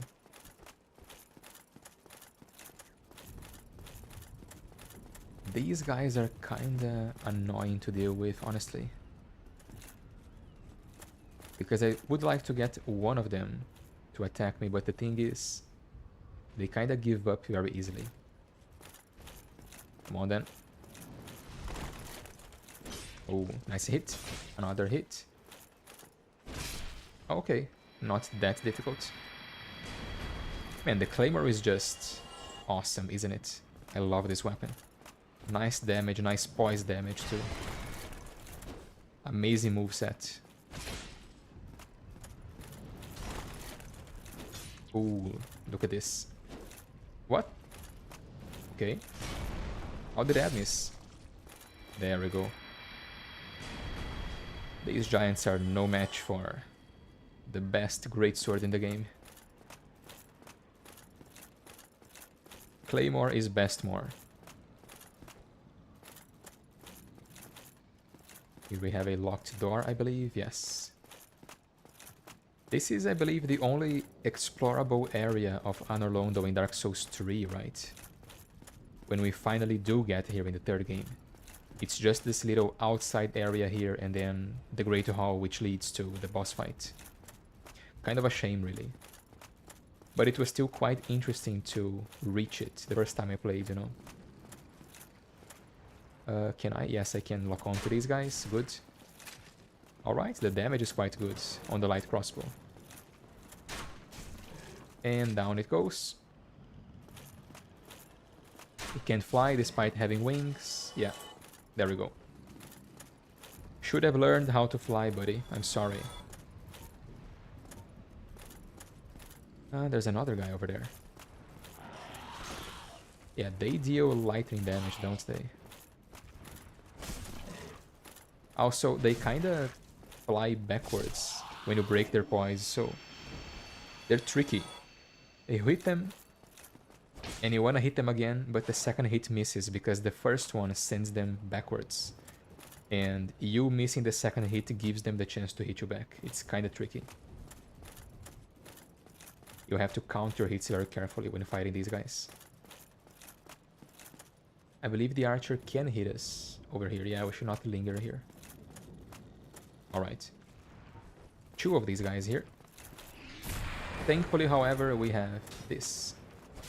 Get out of here. No, thank you. Ooh, okay. Yeah, that works.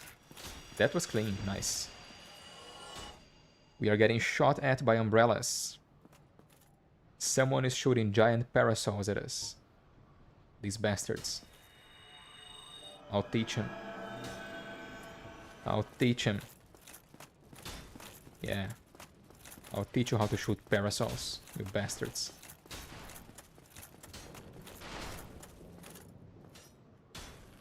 Imagine hundreds of these guys, though, firing at you. That's what dragons felt like during the Dragon War. An entire army of these guys firing at you. Ooh, almost too early. Okay, I shouldn't block. Damn it. Damn it. I'm good at this game. I promise. God fucking damn it. Did I say anything earlier about Anor Londo being easy? Ah, god damn it. Alright. That didn't happen. That never happened, chat. Thankfully, we have the shortcut, so we should be okay. Let me lock in. Let me adjust my posture. I'm taking this too easily. Let's lock in, chat.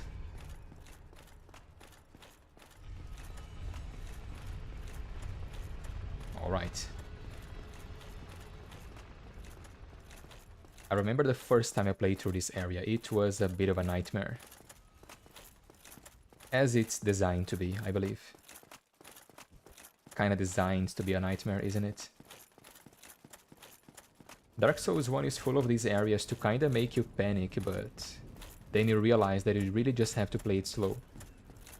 Like Blighttown, for example. The poison makes you panic, but it doesn't actually deal that much damage, you know? Same with these guys. The projectiles are kind of slow, is what he says just after getting killed by the archer. Yeah, maybe I shouldn't be talking shit. I am going to run past these guys because... Ain't got time for this. I might regret it though. I might regret it. These guys behind me can shoot projectiles though. Okay, they didn't this time. What? Did I just... Did you guys see the damage I took for no reason? I just took phantom damage. What was that? Okay, that was actually something. What the hell? Did a projectile hit me and I just didn't see it? Anyway. Let's try not to die this time. God fucking damn it. There, I got the dodge. Okay. Okay, dudes. Yeah, thank you. Thank you. Piss off. Alright. Not so tough on melee range, are you? Bold words for someone within parry range. Alright. What about you? Huh? Do you want some? You're looking quite parryable. You know? Stop doing that. Stop. Yeah. There you go. What? Again. Okay. We got it. There we go. Honor restored. And we got an item. An arrow. We got a parasol. Honor restored, chat. Honor restored. Another soul of a hero? Yeah.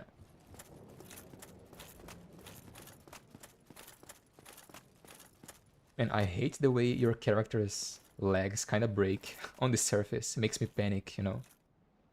Feels like you're slipping. Feels like you're gonna slip to the side. What's that message over there?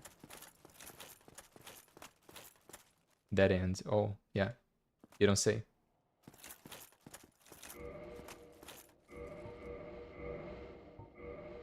Awesome. Awesome message. Anyway, let's get out of here because I don't feel like playing through this area again. By the way, chat, I believe we can see Solaire. Yeah, there he is. There's the bonfire and there's Solaire through the window. Pretty cool. These windows do allow you to see through them. So there's our boy Solaire. Not something you would notice on your first run, trying in a panic to get through the archers. I don't think you would stop to admire the level design, but it's nice to be there, you know. It's nice that it's there, at least.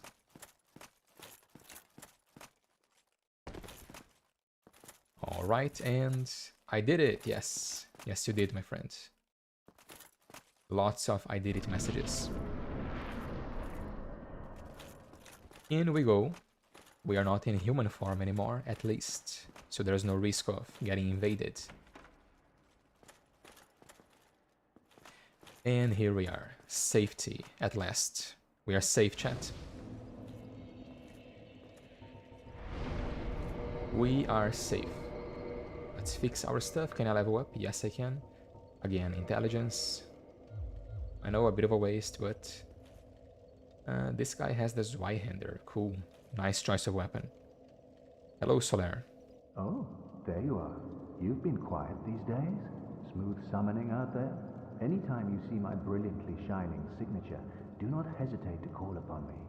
You've left me with quite an impression. I would relish a chance to assist you. You really are fond of chatting with me, aren't you? If I didn't know better, I'd think you had feelings for me. Oh no, oh shit. Jimmy, pretend you didn't hear that. He knows, chat. Chat, he knows you have a crush on him. There you go. You should say something. I've mentioned this earlier, but I'm really glad they added this mechanic in Dark Souls 3 where we get to be summoned by a couple of NPCs and help them in their game, in their world, basically. Because I feel like this is what was meant to happen in Dark Souls 1 as well. Our pact with Solaire was supposed to be a mutual cooperation pact, right? But I guess due to gameplay limitations, it's only us summoning him and never the other way around, you know? But it's nice that they added this to Dark Souls 3 at least. Yeah. Should we kindle? Yeah, but then we're gonna have to go human and we're getting invaded and yeah, not gonna happen. Not yet anyway. Later. We'll do it later. I want to explore this level properly first. So here we have another Silver Knight with a spear. Very parryable as well.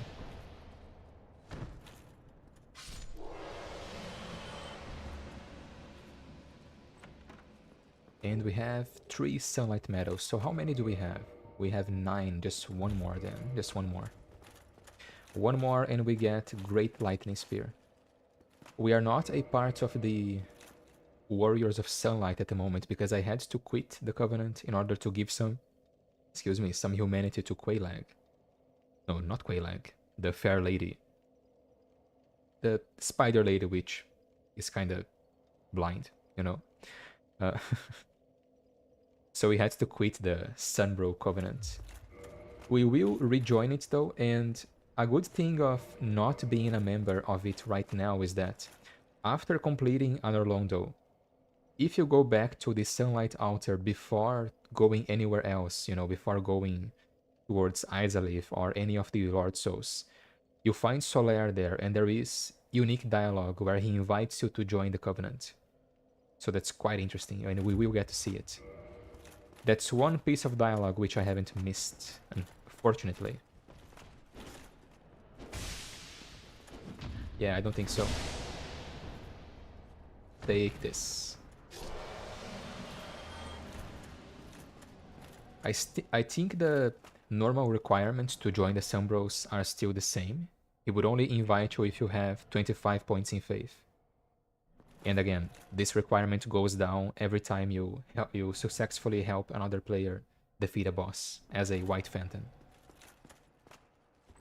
But still, there is unique dialogue to be had with him. Here we have this strange looking room with... What is that actually? Are these scrolls? Kinda looks like wood, honestly. But I assume these are scrolls. This is some sort of archive.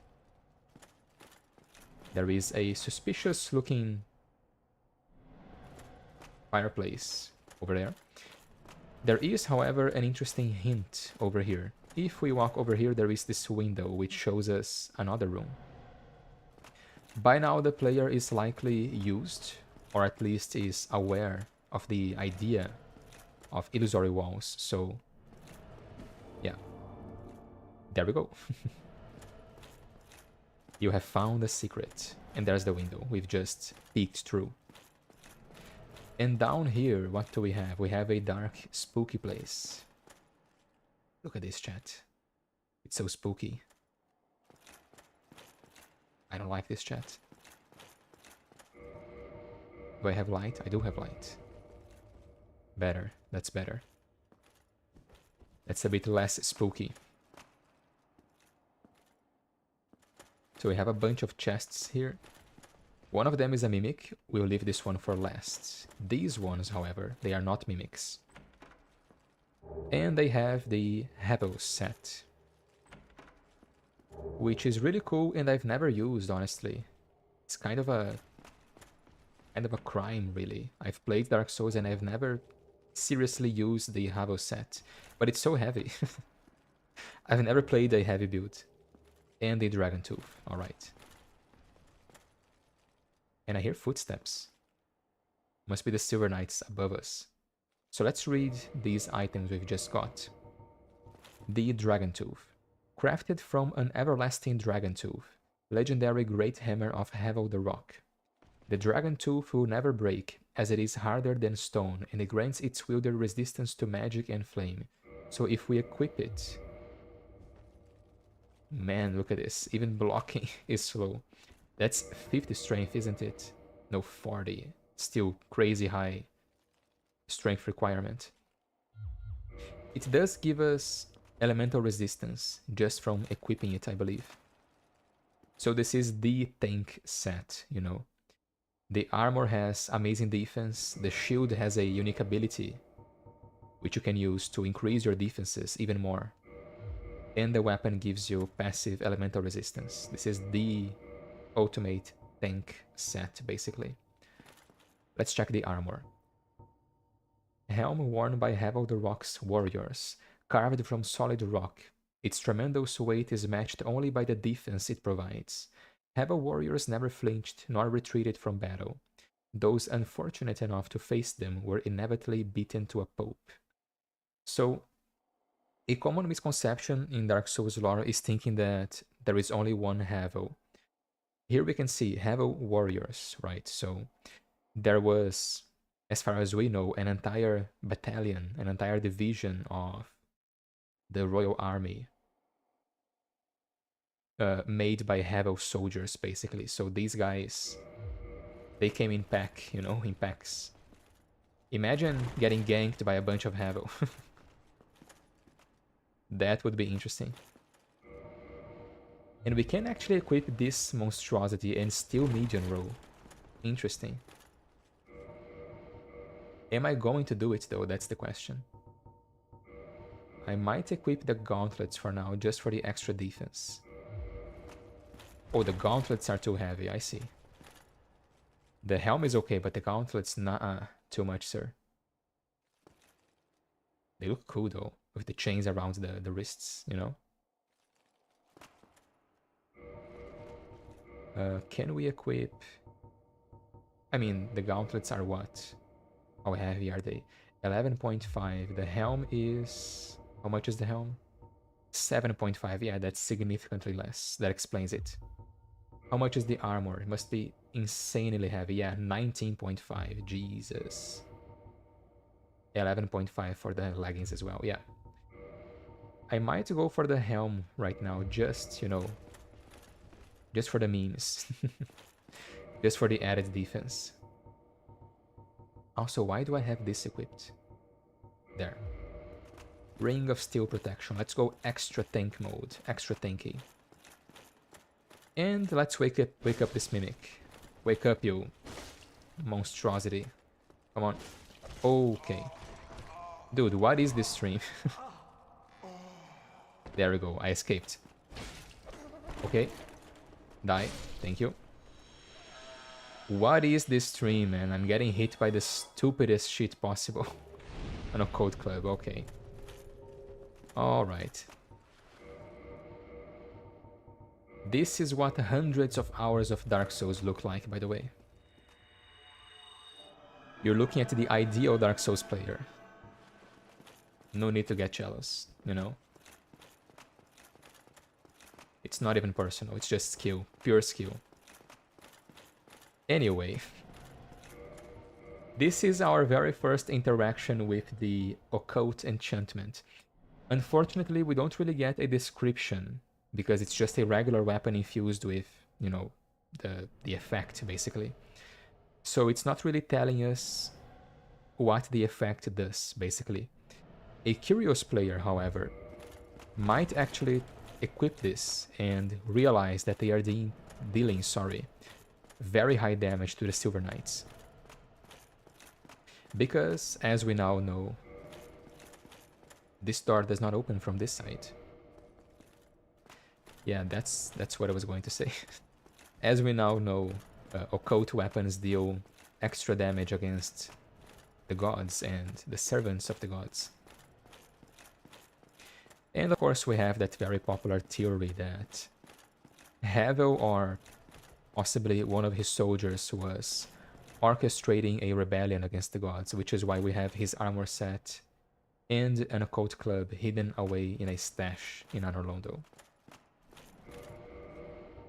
The whole thing with Havels is kinda difficult to understand though, because we do find someone who might actually be the Havel the Rock in Dark Souls 3. Which would imply that he survived all the way into, you know, the Lothric age. It might also just be a Havel soldier, but who knows. Time is convoluted. Not this time.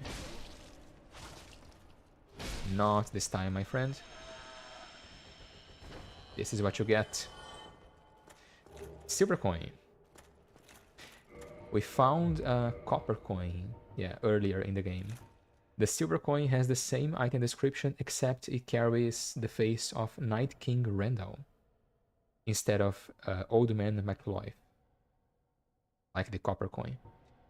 This is interesting, actually. So, Randall was the king of Baldur, but he was also significant enough in Lordran culture to have his face on a coin, basically.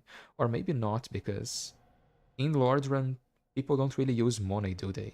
I think the currency has always been souls in Lordran. So these coins must be foreign. They must have come from outside of Lordran. Huh. Interesting. What do you think, chat? What do you say? Another mimic, and I believe this one has gold coins. No, that's a poise break. And yeah. These guys are a nightmare in Dark Souls 3, but here they're kinda eh. And now we have a gold coin, which of course carries... Oh, no, actually. I was about to say it carries the face of Gwyn, but no, it's Allfinder Lloyd.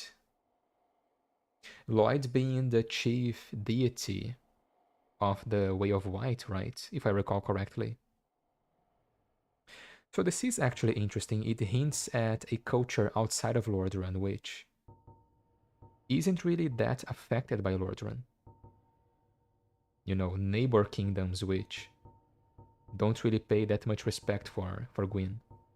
Because you would assume they would have Gwyn's face on the coin if they, you know, if they were about, how do we say, worshipping the gods, as people are in Lordran.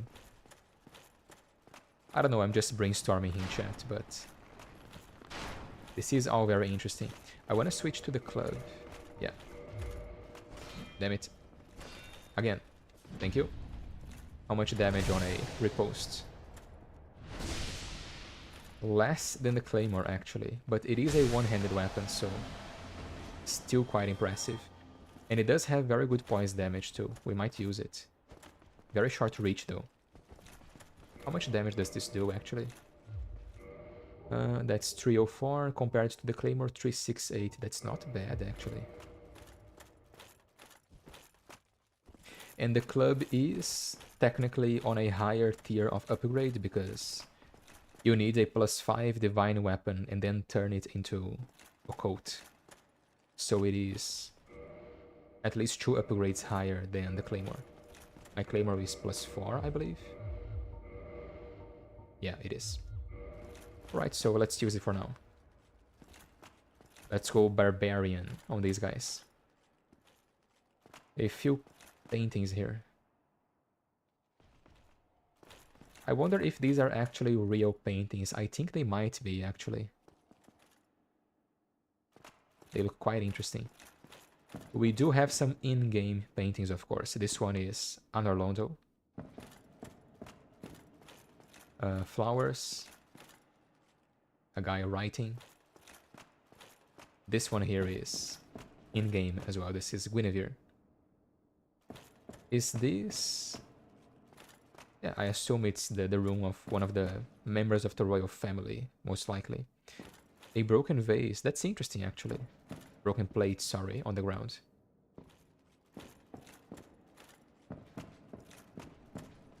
Has Batividya ever explained this broken plate on the ground?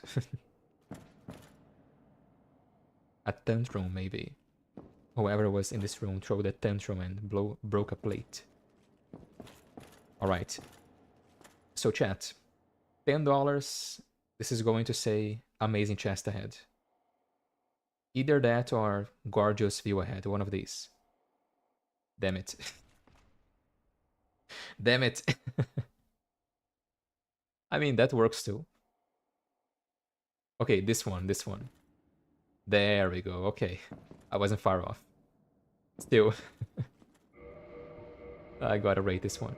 Yeah. Alright, I'm losing my edge, man. I'm losing my edge. I'm getting hit by stupid attacks. I am not guessing messages properly. Still got the parries down, though. Still got the parries down. Alright. Ooh. I forgot clubs always do the jump attack when they do the strong attack. Interesting. So we have an archer over there who will not going to shoot us actually unless we move in that direction. And we have this guy just waiting to catch us by surprise. Do it again. Yeah. That's what I thought. That's what I thought. Excuse me. That's what I thought. Let's deal with this guy. He's making me nervous. Yeah. Go on. Shoot your filthy, puny umbrellas. Yeah, that's going to miss me. No. No, thank you.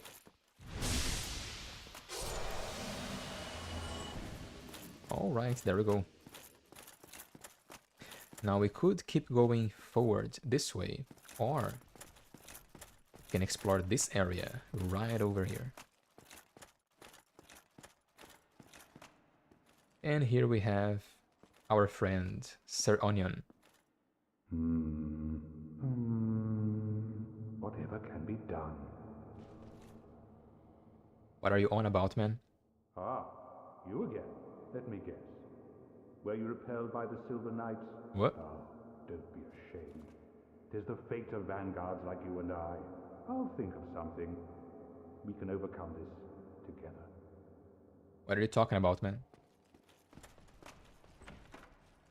Oh. Oh. You mean these guys? You know you can just parry them, right? Yeah, not that attack. This one. See, it's easy. That's it, man. That's how you do. This is quite a fix. Hello? We'll need another 3, no, maybe 5 bodies. Quite a fix indeed. Is not listening to me, chat. Alright. 5 or 6 bodies for what, man? Just parry these dudes. Come on. Yeah. Take this. I think I can just one-hit this guy with a riposte. Oh. Okay. Yeah, the crossbow. The crossbow shot lowered his health enough for the riposte to finish the job. So let's do the same with this guy. I love how these guys try to force you to mistime your defense. That's such an interesting little detail, right? They lunge towards you, and then it looks like they are going to attack low, but at the very last moment they raise their hands and attack high. That's such a cool little detail.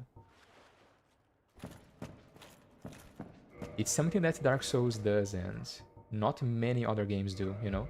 Many games try to mimic the Souls-like formula, you know, but in my opinion they kind of fail. Attack animation is such an important thing for the Dark Souls formula. And when people try to emulate this game, they usually go for things like big scary bosses and having a dodge with iframes and being insanely difficult and unfair. It's like they don't quite understand what makes Dark Souls Dark Souls. And one of these things, one of the most important ingredients in my opinion, is having very well crafted enemy animations.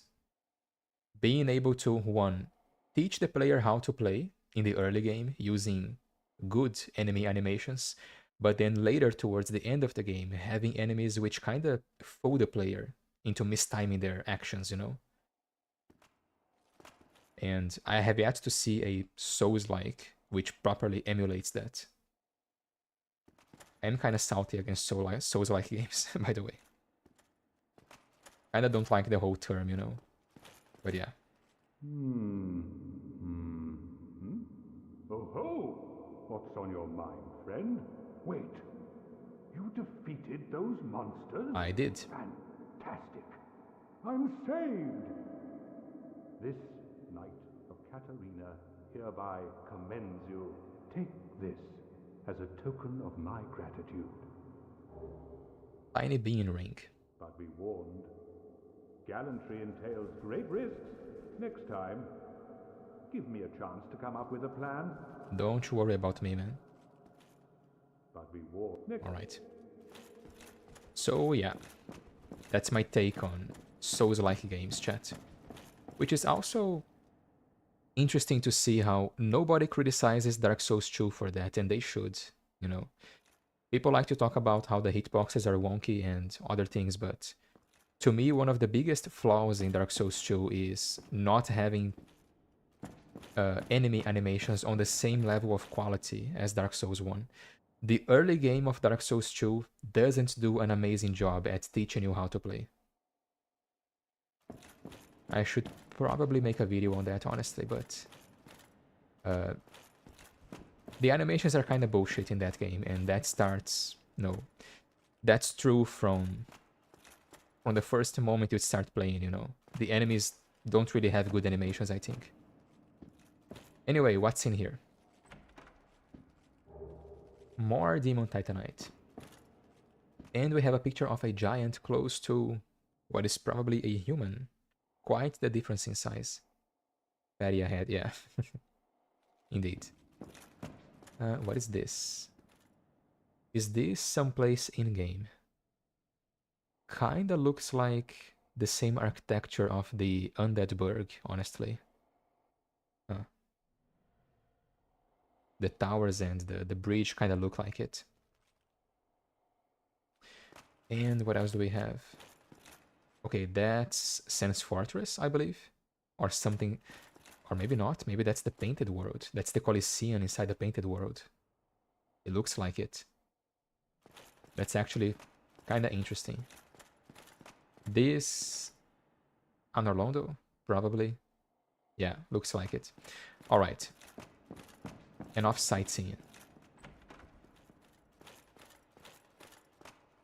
Where do we go from here then?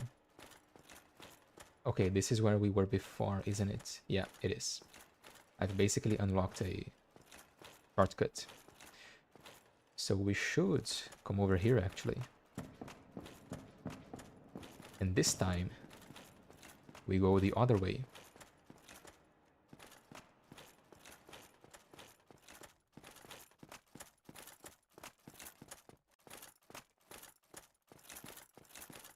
I might fight Ornstein and Smough on this stream, or maybe I'll leave it for the next stream, we'll see. Depending on how you guys react. I am getting a bit tired, to be honest, chat. And this might affect my skills, my amazing, amazing skills, which I have displayed so far. That was me not being tired. Imagine me tired then. Imagine how awesome that would be. Alright, so here's the deal. We are going to defeat Lautrec on this stream, and then we are saving Ornstein and Smough for the next one. Deal? Deal. Alright. So, let's unlock the shortcut before anything else. Do it again. Thank you. Yeah, that's a one-shot, isn't it? Mm-hmm. So there we have it. Another spear-wielding guy here. Yeah. The best soldiers in the land, the elite soldiers of Gwyn, easily killed by parries. I can see why this mechanic got nerfed in subsequent games. And now we have the Silver Knight set. We did get the Tiny Bean Ring as well, so let's read that. Tiny Bean Ring increases HP, or sorry, a small increase of HP. Ring made of an ancient tiny red jewel grants a small increase to HP. Rings grant powers large and small. Their discovery and effective use can make one's journey easier. Kinda late in the game to be teaching the player to use rings, honestly. I think by now the player would have figured it out, but still. Better late than never, I suppose. And we also have the Silver Knight armor. Armor of the Knights of Anor Londo. Sorry, armor of the Silver Knights who protect Anor Londo. When Lord Gwyn departed to link the fire, his knights split into two groups. The Silver Knights remained in the Forsaken capital in the service of their goddess. And of course we know that Gwyn was followed by the Black Knights instead. Who used to be Silver Knights actually. They were a heavier division, or at least that's what I understand, you know. That's what's implied in my opinion. They were a heavier division of the Knights of Gwyn, made specifically to fight demons. Which is why they were given heavier weapons like great swords and halberds. They turned black after fighting the demons of Izalith. Their armor became charred, you know, by the fire. Kinda badass, kinda metal, if you ask me. So what are we going for? One more into intelligence. I should be able to pop a soul item and get that last point in intelligence. Let's do that.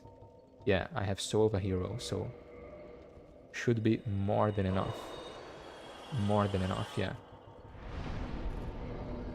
And that's it, chat. That is it. Now I think I'm going to dedicate all of my next levels into both endurance and vitality until I get 40 in endurance and 40 in vitality as well. I need 40 in endurance for the armor set I have planned for this character, which is not this. That's not the armor set I have planned. Looks kinda goofy, honestly. Let's go back to the... where is it? Elite Knight Helm, yeah. Looks better. Much better. So what should we do then? We don't need to be human to fight Lautrec, I believe.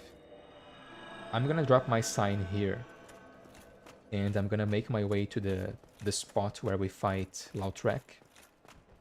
And we are going to invade him and hand him his ass on a silver plate.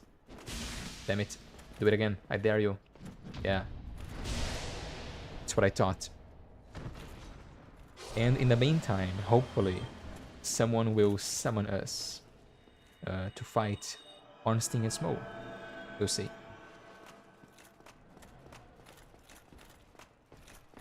Okay, that's a shield bash. Yeah.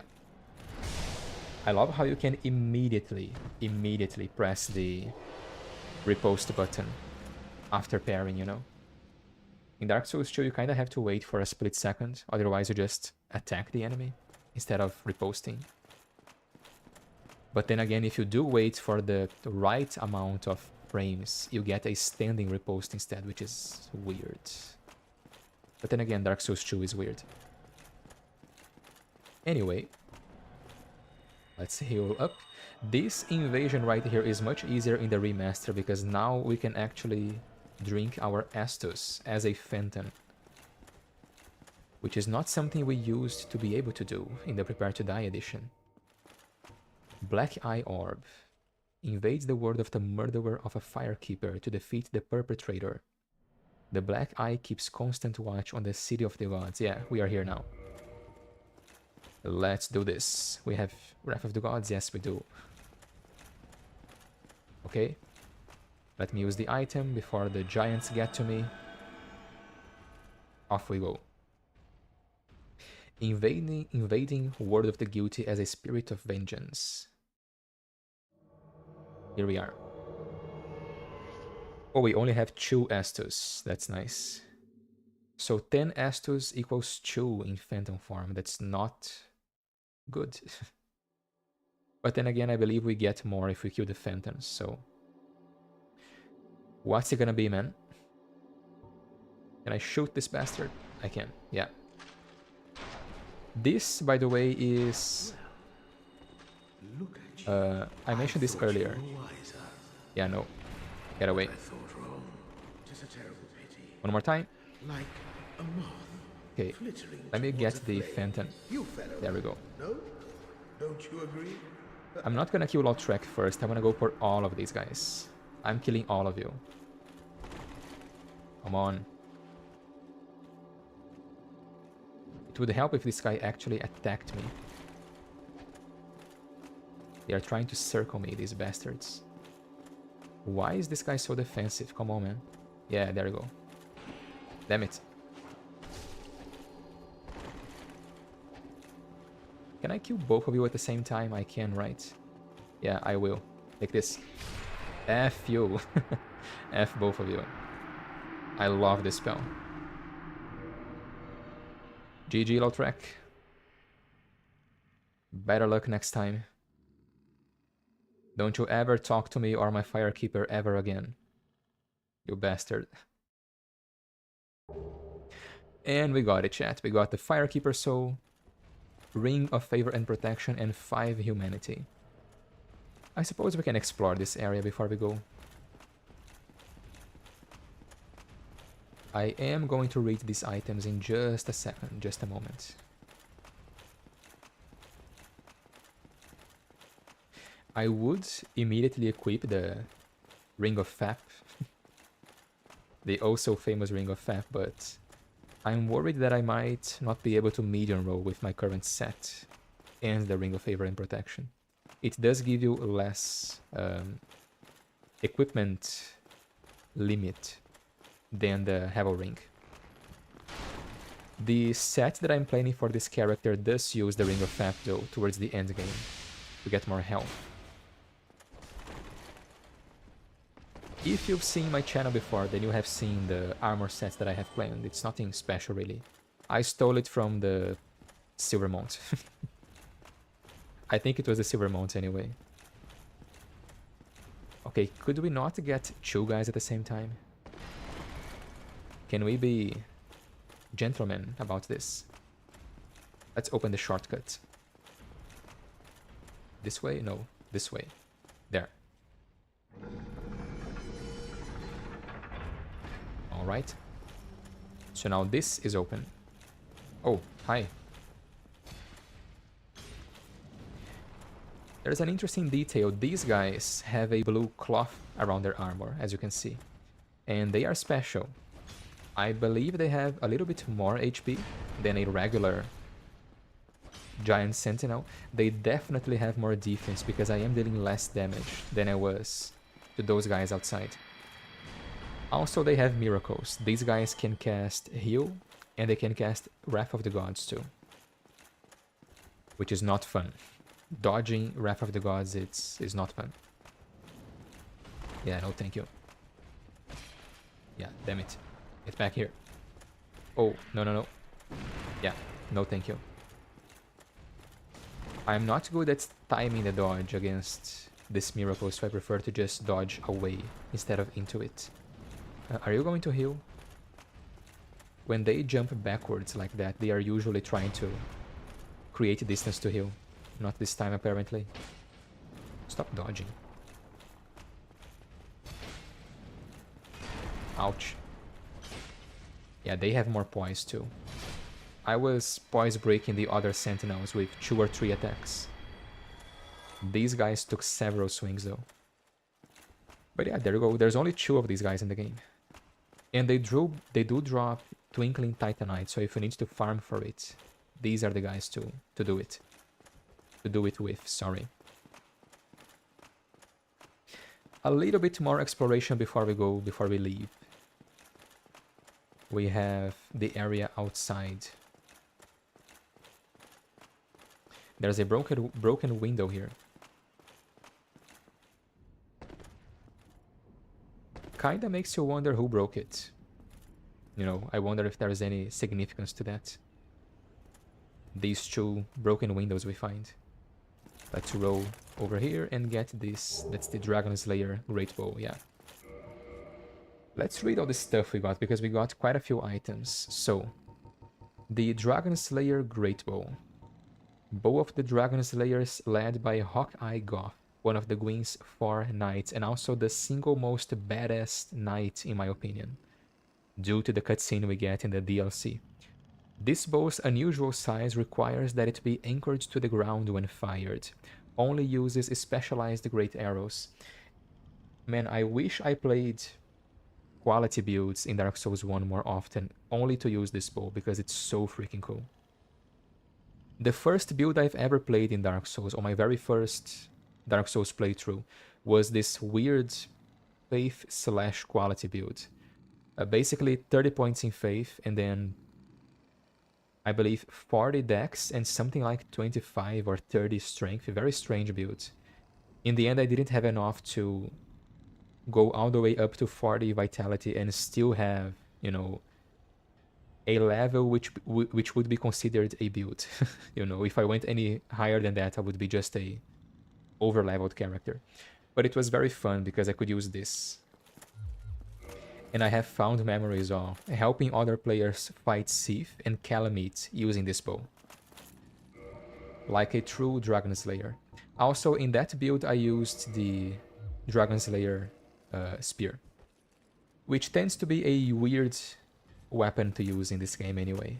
So, kind of fits, you know. A weird build or a weird weapon.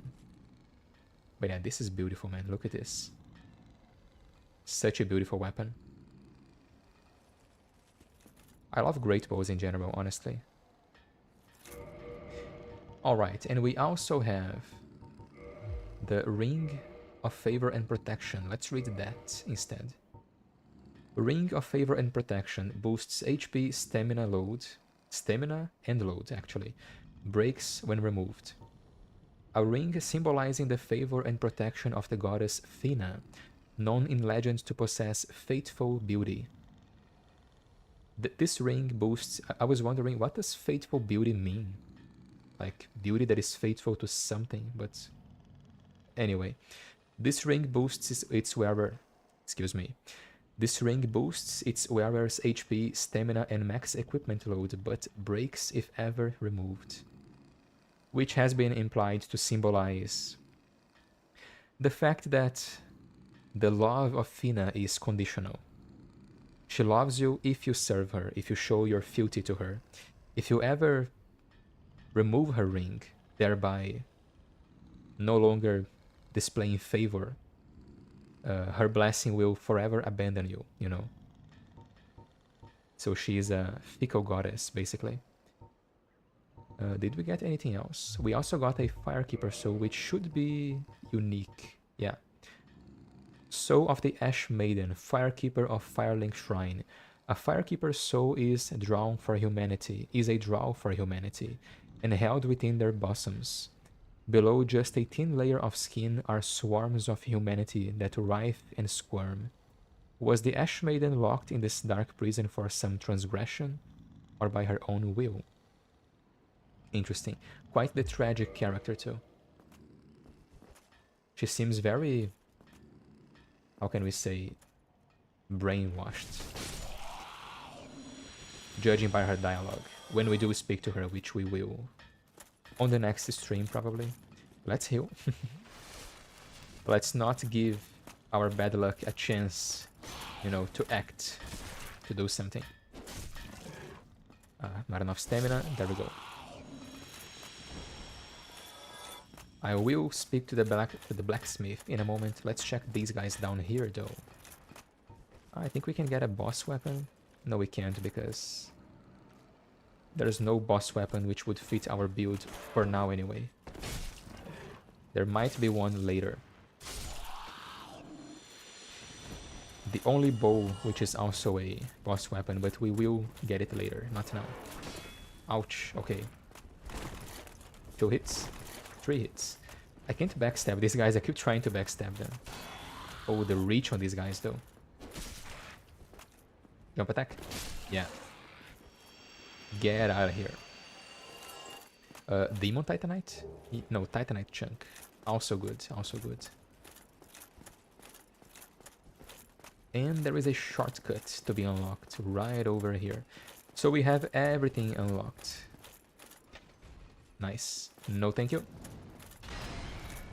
Good luck trying to skis your big giant ass through this tiny gate. Yeah, good luck with that. And here we have one of the best characters in the game, in my opinion. The giant blacksmith. Look how delicate he is, chat, with his hammer. Look at the animation. How carefully he grabs the hammer. I love this. This is so cool. Such a cool character. Who are you? Forge your weapons? Yes, forge my weapons, please. Talk, 'tis no good, but forge, very good. I help any time. I help anytime. Talk, 'tis no good. No one home, everyone gone. Nobody home, chat. Everyone gone. Ride, wife. Life good. Anyway, sorry. Sorry, my mind wandered off a little bit. But you, friend, you talk. I no talk, but happy. He no talk, chat, but he happy. Nothing else matters. He happy. But you, friend, you talk. But I cannot tell you how much my heart broke when I found this guy dead in Dark Souls 3. That game, man, it tugs at the feelings, you know. Tugs at the heartstrings. But yeah, he sells a bunch of goodies. The giant set, which is beautiful. Obsessively heavy.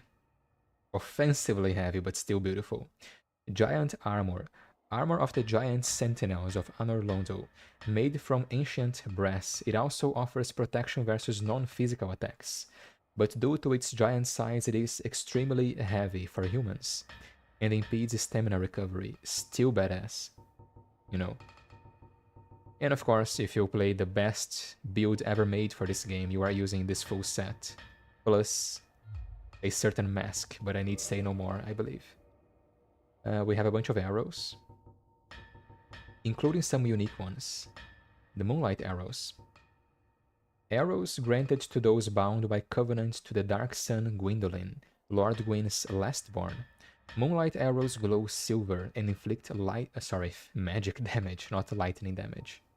Pure magic damage too, quite interesting. We might use this later. Dragon Slayer Arrow. Giant dragon hunting arrows, resembling iron spears. Used by Hawkeye Goth and his Dragon Slayers, they puncture human flesh easily. Dragon Slayer arrows can only be used with the Dragon Slayer Greatbow, and vice versa, of course. We also have feather arrows. Red feather arrows of the Lord's Hunters. Their long range makes them effective for sniping. So Gwyn had a group of hunters in his service, or likely, as in medieval society, only sanctioned hunters were allowed to hunt within a specific area, right? You couldn't just hunt within a forest which belonged to the lord of the region, unless you were a sanctioned hunter. So I imagine that's a reference for that, you know. Gwyn's personal hunters were given these arrows. And lightning bolts. Special bolts imbued with lightning, crafted by the giant blacksmith of Anor Londo. The giant blacksmith has never seen a crossbow, but remembers the specifications of the bolts, requested by ancient warriors. Interesting, very, very interesting. And he sells a bunch of Titanite, which you couldn't buy before, cheaper than the merchants at Sen's Fortress too, so this is the place to buy crafting materials. Lots of cool stuff, guys, lots of cool stuff. There seems to be also an implication of brass being used by servants of the gods, right? Because both the giants use brass, but also the Darkmoon Knightess, the Firekeeper of Anor Londo, she uses armor made of brass too. Which makes me wonder, is brass a good lightning conductor? Those of you in chat who know more about physics and science, is brass a good conductor? Is there any relation between lightning and brass? Let me know. Kinda crossed my mind just now. Anyway. I don't think we're going to buy anything just yet. Cometh soon indeed. Oh, we do have an item here, don't we? Yeah. Forge I can. I know, man. Strong I am. I know. Strong you are, but... Cometh soon. Ring I want. Item I need.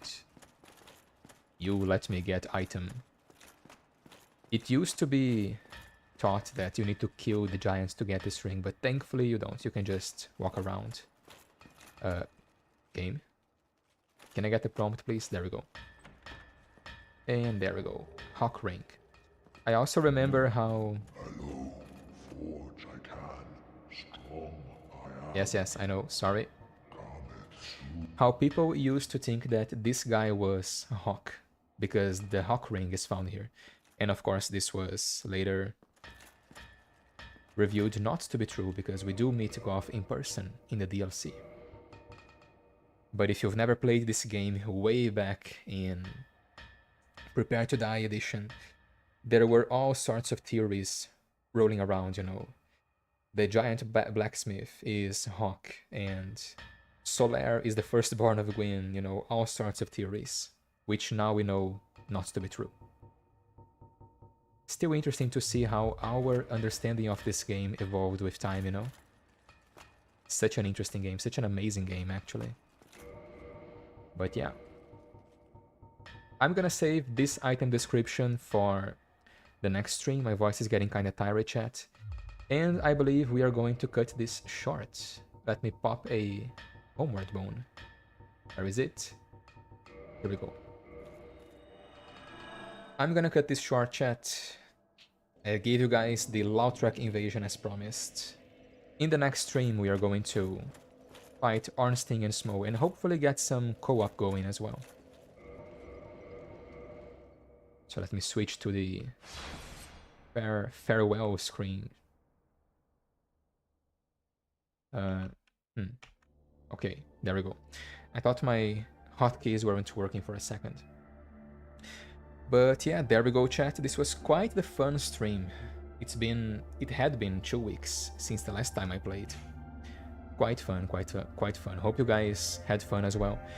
As always, if you enjoyed the stream, please consider supporting the channel by, well, checking the channel out first and foremost. I have a bunch of Dark Souls related content, including some Dark Souls lore videos. But I also plan on making some Skyrim content very soon, and maybe some other action RPG content. Hope you guys like things like Mountain Blade or maybe Vampire the Masquerade, which already exists on the channel too. Yeah, Cindy is right. Thank you everybody for watching. If you like the channel's art as well, Cindy is the channel's artist, so be sure to check her out as well. There's a link for both her channel and her Twitter in the channel's description, so be sure to check that out.